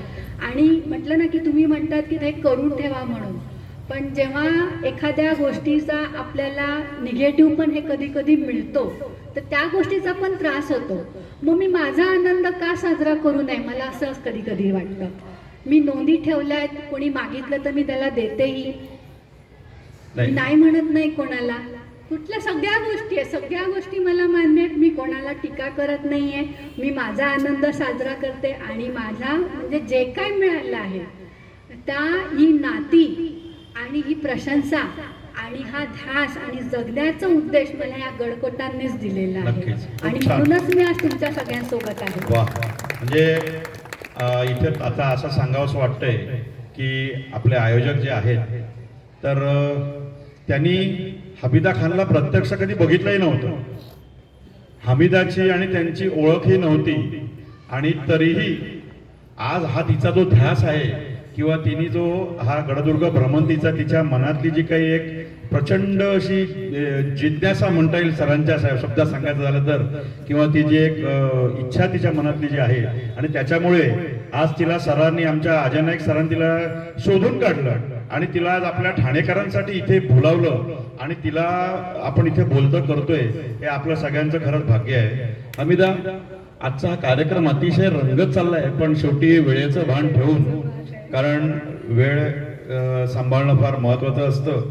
आपल्याला थोडासा हा कार्यक्रम आटोपता घेता येतोय आणि मला आता तो असा शेवटचा एक प्रश्न असा विचारायचा वाटतोय की तुझं संपूर्ण हे जे काही आयुष्य आहे किंवा तुझं ध्यास आहे तो आम्ही जवळून बघितलेला आहे आणि आता इथे जे काही उपस्थित सगळे शिवप्रेमी, गडप्रेमी मान्यवर जे सगळे आलेले आहेत त्यांना देखील हमीदा खान नावाचं एक व्यक्तिमत्व हे शिवचरित्राने कसं भारावून गेलेलं आहे किंवा ती त्या शिवचरित्राच्या ध्यासापायी, त्या गडदुर्गांच्या प्रेमापायी ती आज कुठे कुठे गेली आहे, महाराष्ट्राच्या बाहेर गेली आहे. मगाशी जसं सांगलेस की तू जिंजी तंजावर तिथपर्यंत जाऊन आलीस. छत्रपती शिवाजी महाराजांनी राज्याभिषेकाच्या नंतर 1676 मध्ये त्यांनी दक्षिण दिग्विजय जो केला तेव्हा त्यांनी जवळजवळ 1500 महिला लांब प्रदेश त्यांनी तो जिंकला आणि त्याच्यामुळे स्वराज्याच्या सीमाच्या तिकडे वृद्धिंगत झाल्या, वाढल्या, लांबल्या. त्याच्यामुळे स्वराज्य हे तितकी वर्ष अजून आपलं पुढे टिकलं. आणि महाराजांची जशी इच्छा होती की अहत तंजावर ते तहत पेशावर रोम शाम पावेतो, या हिंदवी स्वराज्याच्या सीमा पसरल्या पाहिजेत. आणि तसंच मला आत्ताही वाटते की तू आत्ता हे जे आपल्या देशातले गडकोट, महाराष्ट्रातले गडकोट पालथे घातलेले आहेस, पण कदाचित मी तुला इकडे एक माझ्या मनातली तुला इच्छा सांगू शकतो, तुला मी त्याच्यासाठी प्रयत्नात आणि त्या तुला मी सहभागी देऊ शकतो. मराठ्यांच्या फौजा या शिवोत्तर कालामध्ये म्हणजे पेशवे कालखंडामध्ये या आपल्या हिंदुस्थानच्या सीमा म्हणजे ज्या पूर्वी आता तो पाकिस्तान आहे तो पूर्वी हिंदुस्थानचा अविभाज्य भाग होता आणि त्याच्याही पुढे जाऊन अफगाणिस्तानातल्या अटकेच्या किल्ल्यावरती त्यांनी आपला जो शिवरायांचा भगवा ध्वज फडकवला होता हे आपल्याला खचितच अभिमानास्पद आहे. तर या अटकेच्या किल्ल्यावरती अफगाणिस्तानातल्या जर का तुला कधी जायची इच्छा झाली तर माझ्याशी पहिल्यांदा संपर्क कर आणि तुझ्या या प्रयत्नांना की तुझ्या इच्छेना ती पूर्ण करण्याची जबाबदारी माझी आहे. मी तुला सगळ्यांच्या साथीने सांगू शकतो याच्यामध्ये पुन्हा एकदा भगवा झेंडा आपला तुझ्या आणि माझ्या सहकार्याने आणि आपले काही सहकारी आहेत तर त्यांच्या सोबतीने आपण तो अटकेच्या किल्ल्यावरती अफगाणिस्तान नक्कीच फडकवूया. वा, अजय नाईक सरांनी इथे आणि त्यांच्या मंडळाने आम्हाला इथे पाठिंबा जाहीर केलेला आहे. म्हणजे हा वेगळ्या प्रकारचा कोणताही पाठिंबा नाही तर हा मनापासूनचा पाठिंबा एवढंच मी सांगतो. इकडे आपण आता शेवटच्या प्रश्नाकडे येऊया. आणि मला एक सांगायचं आहे की आता तुम्ही म्हणालात ना अटकेला, तर अटकेला जाण्यासाठी मी खूप आधीपासून प्रयत्न चालू केलेले, पण मला म्हणाले की हमीदा खान ये बात सोचना भी नाही, असं मला उत्तर मिळालेलं. म्हणून म्हटलं की आता जर का तुला असं एक ना एक दिन तो होगा ना, तर आता जर का तुला असं कोणी उत्तर दिलेलं असेल आणि आता जर का आम्हाला कळलं असेल तर तुला कल्पना असेल की छत्रपती शिवरायांची तूही भक्त आहेस, मीही भक्त आहे. शिवरायांच्या कोशामध्ये नाही हा शब्द नव्हता आणि त्याच्यामुळे आपण तो आता प्रयत्न पूर्णत्वाला न्यायचा हे मी तुला इथे सांगतो. आता कारण आता एकच सांगायचं की साजरा गोजराचं मी मगाशी सांगता राहिलं राहील आणि शेवटचं एक सांगायचं की म्हटलं ना की हा ध्यास आहे आणि तो मनी असला ना की तो एक ना एक दिवस तो पूर्ण होतोच होतो. जसं मी म्हटलं ना की अटकेला तर मी खूप आधी विषय काढलेला, तर म्हणे नाही तुम्ही तर अजिबात नाव घेऊ नका कारण तू हमीदा खान हो असं म्हणून. तर म्हटलं फिर सोचूंगी तो जरूर, जाऊंगी तो जरूर, कोशिश तो जरूर करूंगी, एक ना एक दिन तो जाऊंगी. तर ते आता पूर्ण होते. आणि साजरा गुजराचं पण तसंच की एक योगायोग म्हणा किंवा महाराजांचे आशीर्वाद म्हणा की अगदी म्हणजे ह्या डिसेंबरमध्ये आम्ही 12 डिसेंबरला आम्ही 11 डिसेंबरला आम्ही साजरा गुजराला होतो आणि अक्षरशः म्हणजे त्या किल्ल्यांवर ते तामिळनाडूमधले वेल्लोरच्या समोरचे किल्ले आहेत ते. आणि वेल्लोर म्हणजे वेल्लोर जिंकता येण्यासाठी किंवा जिंकता येत नव्हता म्हणून महाराजांनी साजरा गोजरा आणि निर्मिती केली. आणि लाजरा किल्ला एवढा सुंदर आहे ना, मगाशी सांगता राहून गेलं की मला आवडणारा किल्ला तो लाजरा. खरंच तो लाजरा आहे, तो बघितल्यावरच कळतो की त्या झाडाझुडपामध्ये तो लपलेला, पण एवढा स्वच्छ आणि एवढा सुंदर असा छोटासा नीटनेटका की असं वाटतच नाही की हा किल्ला एवढे वर्ष आले याच्यावर कोणी आलं नाहीये म्हणून. प्रत्येक वास्तू त्या किल्ल्याची बोलते आहे. आणि मला वाटतं किती वर्षांनंतर आम्ही तिथे गेलो असेल, म्हणजे कदाचित आम्हीच गेलो असेल खूप वर्षांनंतर. पण जेव्हा साजरा किल्ल्यावर आमची ॲडव्हान्स टीम बरोबर मी होती, हिंदवी परिवार सोलापूरची मोठी संस्था आहे, ते मला घेऊन गेलेले. कारण मी त्यांना विचारणा केली की मला साजरा गोजराला यायचं आहे म्हणून. पण सांगायचं तात्पर्य आहे की मनात जर इच्छा असते ना तर ती कधी ना कधी पूर्ण होते आणि तो योगायोग येतो. आणि त्याने म्हणाले की फक्त तुम्हाला यायचं नाहीये तर तुम्हाला यावंच लागेल. आणि म्हणून म्हटलं की तुझ्या मनातली ती इच्छा होती, मला माहिती नव्हती की तुला अटकेपर्यंत जायचं होतं, पण आता अटकेपर्यंत तुझी इच्छा आहे हे आपण आता नक्की पूर्ण करूया त्यामध्ये. आणि महाराजांचं शिल्प मी शोधून म्हणजे सांगायचं तात्पर्य आहे की ह्या वर्षी महाराजांची जी सेवा होते की महाराजांचं शिल्प शोधून महाराजांच्या शिल्पाला आम्ही जो राज्याभिषेकाला आता सहस्र नद्यांचं जलाचा जो अभिषेक केला होता ते जल मी घेऊन गेली होती. आणि एवढ्या वर्षानंतर प्रथमच त्या महाराजांच्या शिल्पाचं अभिषेक झाला, पूजा झाली, गडपूजन झालं. हे सगळ्यात महत्त्वाची गोष्ट. आणि आंतरराष्ट्रीय पर्व त्या दिवशी त्याच गडाच्या सानिध्यामध्ये, दिंडीच्या सानिध्यामध्ये मला हिंदवी परिवाराने सह्याद्री भ्रमंतीभूषण हा किताब दिला आणि हा पुरस्कार दिला. म्हणजे माझ्यासाठी हे सगळी मोठी म्हणजे ही पोचपावती आहे माझी. नक्कीच. आणि आता आपण कार्यक्रमाच्या शेवटाकडे जातोय, तर हा एक शेवटचा प्रश्न आणि अतिशय थोडक्यामध्ये, म्हणजे इथे ज्येष्ठ मंडळी आहेत अनेक, त्यामुळे मी असं काही म्हणत नाही, पण तुझ्या अनुभवातनं, तुझ्या या गडदुर्गांच्या भ्रमंतीतनं, शिवरायांवरील प्रेमातून तुला जो काही अनुभव आतापर्यंत तू इकडे मिळवला आहेस, जो आनंद मिळवला आहेस, जे समाधान तू मिळवलेलं आहेस, तर त्या सगळ्याचा परिपाक किंवा त्यातून इथे आमचे जे उपस्थित सगळे ठाणेकर शिवभक्त मंडळी आलेले आहेत, त्यांना तू एक 2 ओळीमध्ये काय संदेश देऊ शकशील? माझ्या तरुण मित्र मंडळांना म्हणजे मुलांना, आणि ज्येष्ठ तर म्हणाला ना की ज्येष्ठ खरंच श्रेष्ठ आहेत. बरं झालं तुम्ही तुमच्या काळात सगळी भटकंती करून घेतली ती. निदान आम्ही मधल्या अजूनही करतायत, पण तुम्हाला जो फरक जाणवतो आहे आणि तुमच्यापेक्षा जास्त म्हणजे म्हटलं ना की ह्या असे धक्का खा रे, ह्या असे धक्का खा रे, आणि आम्ही मधल्यामध्ये असं म्हणजे अडकळल्यासारखं होतं. पण आत्ताच्या मुलांसाठी एकच संदेश आहे की यांच्याकडे सगळ्या गोष्टी उपलब्ध आहेत, सहज उपलब्ध आहेत. आणि आपल्यापेक्षा म्हणजे मी केलं किंवा आपण केलं याच्याही पेक्षा चांगलं आहे ही मुलं करतील. आणि ही पुढची पिढी आहे, आता आपण ह्यांच्या हातात सोपवतो आहे आणि यांना हे सांभाळायचं आहे. आणि खूप काळजीपूर्वक, स्वतःची काळजी घेऊन आणि काळजीपूर्वक आणि महाराजांच्या शिकवणीचा भान ठेवून आपण पुढची वाटचाल करावी. महाराज फक्त म्हटलं ना की इतिहास जगायचा, अनुभवायचा आणि जगायचा असतो. आणि महाराजांची शिकवण आपण मनात ठेवून आपण जर का आपलं म्हणजे आपण म्हटलं ना की महाराजांकडनं तुम्ही काय घेतलं, तर पहिल्या थोडीशी एक तर शिकवण आपण घेतलीच पाहिजे. एवढं प्रत्येकाने जर काही ठरवलं ना की महाराजांची एकतरी शिकवण मी अंगी बाळगतो आणि हा प्रण करतो, तर त्याचं पुढचं प्रवास खरंच खूप सोपा होईल.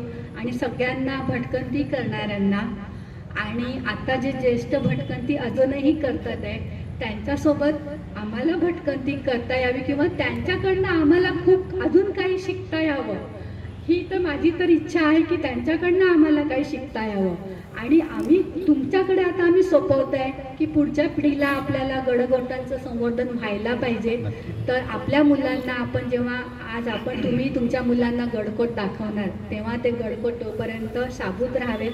आणि मला आता खूप म्हणजे खूप बोलायचं आहे, अगदी म्हणजे हा क्रम संपतच नाही आहे. काय खूप काही गोष्टी मनातल्या सांगायच्या राहून गेल्या आहेत, पण एवढा वेळ आपण मला दिला आणि मला इथे बोलवलं आणि मला एवढा वेळ ऐकून घेतलं पहिली गोष्ट, तर ह्याच्यासाठी खरंच शिवसेवा मंडळाचे आणि आपल्या सगळ्यांचे ज्येष्ठांचे खूप खूप आभार. आणि आपल्याला खरंच मी नमस्कार करते. आपले आशीर्वाद माझ्या पाठीशी राहू द्या आणि ही गडकोटांची भटकंती आपण निरंतर करत राहू हीच प्रार्थना आहे. नक्कीच. पुन्हा एकदा ते सांगतो. आणि एक सांगते की आता मी आज आता 350वा आपला राज्याभिषेक झाला होता. तर त्या राज्याभिषेकाला गडावर 4 दिवस आधीपासून म्हणजे यंदा नेहमी 3 दिवस आपली पूजा असते गडावर, 2 दिवस सगळे विधी 2 दिवसात आपण आटपतो.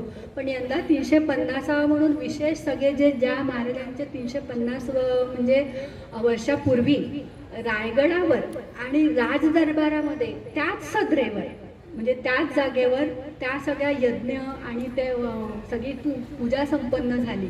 तर त्या लक्ष्मी पूजनामध्ये मी 350 नाणी ठेवलेली आणि दरवेळी मी नाणी जमा करते आणि ठेवते. पण यंदा ते खास म्हणून 350 नाणी.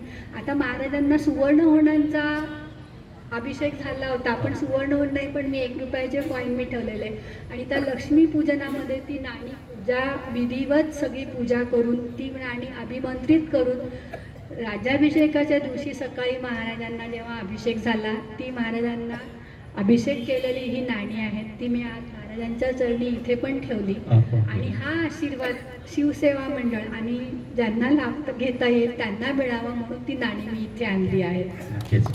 धन्यवाद. काही निमंत्रितांना इथे मी बोलवत आहे, तर शिवसेवा मंडळाच्या वतीने त्यांनी कृपया इथे यावं. आदरणीय श्रीयुत सुरेंद्र दिघे सर, सर आपण इकडे यावे.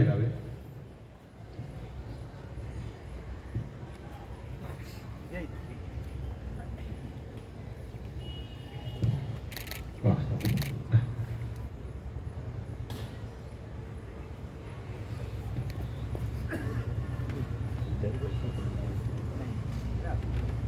न्यास आहे आमच्यासाठी नवीन मोठं स्थान. सर सर सर या ना. सर सर एक हात. जो प्रेमी आहे ना.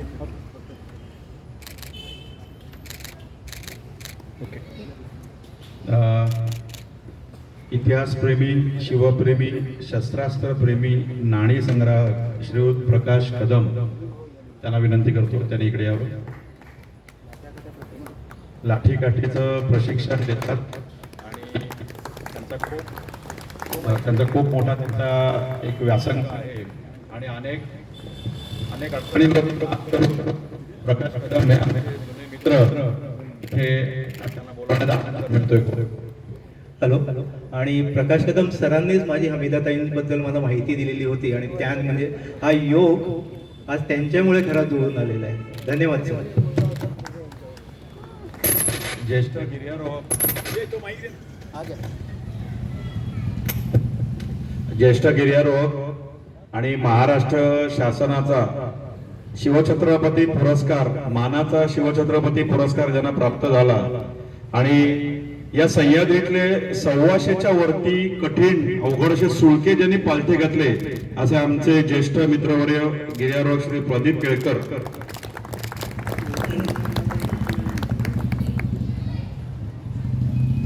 रश्मी जोशी राज्याभिषेकाच्या आमच्या संस्थापक सदस्यांपैकी एक, गडप्रेमी, शिवप्रेमी, लेखिका आणि ती अनेक असे काही काही कार्यक्रम करत असते. रश्मी जोशी. श्री दीपकराव गोरे यांना मी विनंती करतो इकडे यावं. दीपकराव गोरे सर एक नामवंत चित्रकार आहेत, बाबासाहेबांचे अत्यंत निकटचे सहकारी, त्यांच्या जवळचे.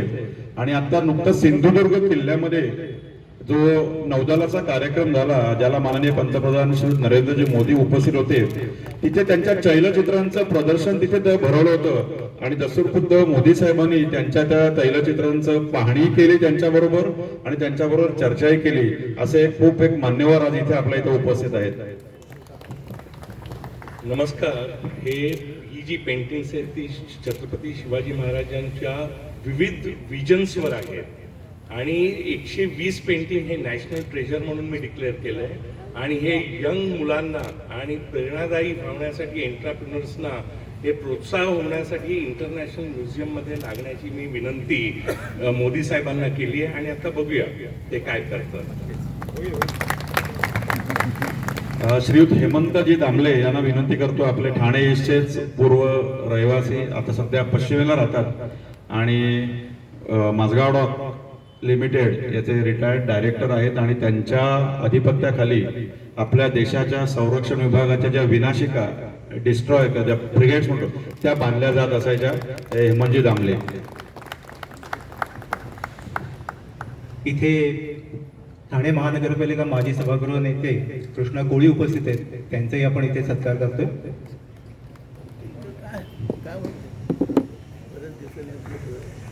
आणि मंडळी, आम्हाला आनंदाची आणि अभिमानाची गोष्ट नेहमीच असते. ठाण्याला आता जाणता राजाचा कार्यक्रम चालू आहे आणि आमच्या मंडळाचे हितचिंतक आणि मंडळाला नेहमी चांगले चांगले शिवजयंती, शिवजन्मोत्सवानिमित्त कार्यक्रम देणारे नितीन आंबवणे, त्यांना सत्कार आवडत नाही पण आज मुद्दाम त्यांचा सत्कार करतो कारण आता सध्या ठाण्यात जाणता राजाचा कार्यक्रम चालू आहे पण त्यातूनही ते वेळ काढून ते इथे आले. नितीन या इकडे.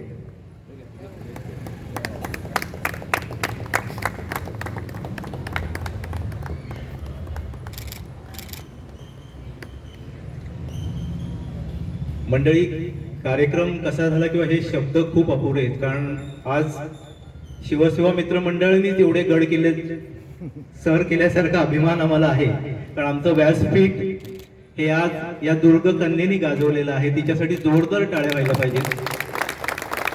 ताई, अशा अनेक दुर्ग कन्या घडाव्यात हीच आमची शिवजयंती निमित्त शिवसरणी प्रार्थना. आपण त्यांना प्रोत्साहन द्या अटकेपार जाच, पण जेव्हा हजारावा गड सर कराल तेव्हा पुन्हा इथे या आणि तुमच्या आशीर्वाद आणि शुभेच्छा आमच्या मंडळाला नेहमीच असून देत. आज खऱ्या अर्थाने शिवजयंती शिवजन्मोत्सव साजरा केल्याचा अभिमान आम्हाला आहे. तिथी जे महाराजांचे शासनाचे वगैरे खूप आम्हाला प्रश्न विचारले जातात, पण मंडळी आमच्यासाठी शिवजन्मोत्सव हा दररोज असतो. आणि जो मराठी माणूस आहे किंवा जो शिवाजी महाराजांची चरित्राने ज्यांनी अभ्यास केलेला आहे त्यांच्यासाठी शिवजयंती ही नेहमीच असते. त्यामुळे तो प्रश्न गौण आहे, पण शिवसेवा मित्रमंडळ हे तिथीनुसारच करतो. ज्याप्रमाणे आपण राज्याभिषेक सोहळा तिथीप्रमाणे करतो, तर येणाऱ्या राज्याभिषेक सोहळ्यानिमित्त आपला जो प्रकल्प आपण पूर्ण केला त्यानिमित्त आपलं पुन्हा एकदा शिवजयंती शिवसेवा मित्रमंडळाकडे अभिनंदन आणि अशाच चलते रहो कभी रुको मत. बस, धन्यवाद मंडळी. आपण सगळे वेळात वेळ काढून इथे आलात आणि आमच्या कार्यक्रमाची शोभा वाढवली. शिवसेवा मित्रमंडळाचे अनेक कार्यक्रम होतात आणि आता पुढचा कार्यक्रम 1 मे 2024 रोजी वर्धापन दिन असेल. एक छान गाण्याचा कार्यक्रम आम्ही आयोजित केलेला, त्याचे निमंत्रण आपल्या सगळ्यांना येईलच. हे अशीच उपस्थिती आपण त्या दिवशी येऊन आम्हाला द्या आणि पुनश्च आपण आज सगळे इथे आलात त्याबद्दल धन्यवाद. खरं तर माझी स्टेजवर जायची हिंमत होत नाही की या 2 दिग्गजांच्या मध्ये मी शोभून दिसणारच नाहीये. पुन्हा एकदा आपल्या सगळ्यांचे धन्यवाद आणि हा कार्यक्रम इथेच संपला असं जाहीर करतो. ताईंचं विशेष कौतुक म्हणजे नालासोपारावर आलं, मी त्यांना म्हटलं की आम्ही तुम्हाला टॅक्सी करून देतो, ओला उबेर. तर म्हणाला नाही, मी ट्रेननीच येणार, कारण मला हे टॅक्सी किंवा उबेरची सवय नाहीये. तर पुन्हा त्यांना आता नालासोपाराला ट्रेननी जायचंय. त्यामुळे ताई तुम्ही पुनश्च तुमचे आभार. प्रशांतजींची ओळख म्हणजे की जसं तुम्हाला त्यांचं नाणे संग्रह किंवा शस्त्रसंग्राहक म्हणून पण आहे, पण ठाण्यातलं नावाजलेलं राज स्नॅक्स ही उत्कृष्ट वडे म्हणजे माझा आवडता वडा आहे सर. तर खूप छान त्यांचे स्नॅक करून विष्णूनगरला आहे. त्यानिमित्त त्यांचं पण आपण थोडंसं प्रमोशन करूया. आणि खरंच तुम्ही जा आणि चिरोटे जर खायचे असतील तर फक्त राज स्नॅक्सचेच खायचे. एकदा चव घ्या आणि मग मला येऊन भेटा. पाहिजे तर आपण इथे त्यांचं दिवाळी निमित्त स्टॉल पण करू. पण खूप छान असतं त्यांचं. आणि माझी ओळख त्यांची झाली एका सायकलच्या कार्यक्रमानिमित्त, पण खूप आमची ओळख वृद्धिंगत झाली. प्रशांतजी, आपण शेवटच्या क्षणात हे आमचं निमंत्रण मान्य केलं आणि हमीदाताईंना खूप छान इंटरव्ह्यू घेतला. आमच्या मनातले प्रश्न तुम्ही विचारले त्याबद्दल धन्यवाद. धन्यवाद मंडळी. जय हिंद, जय महाराष्ट्र.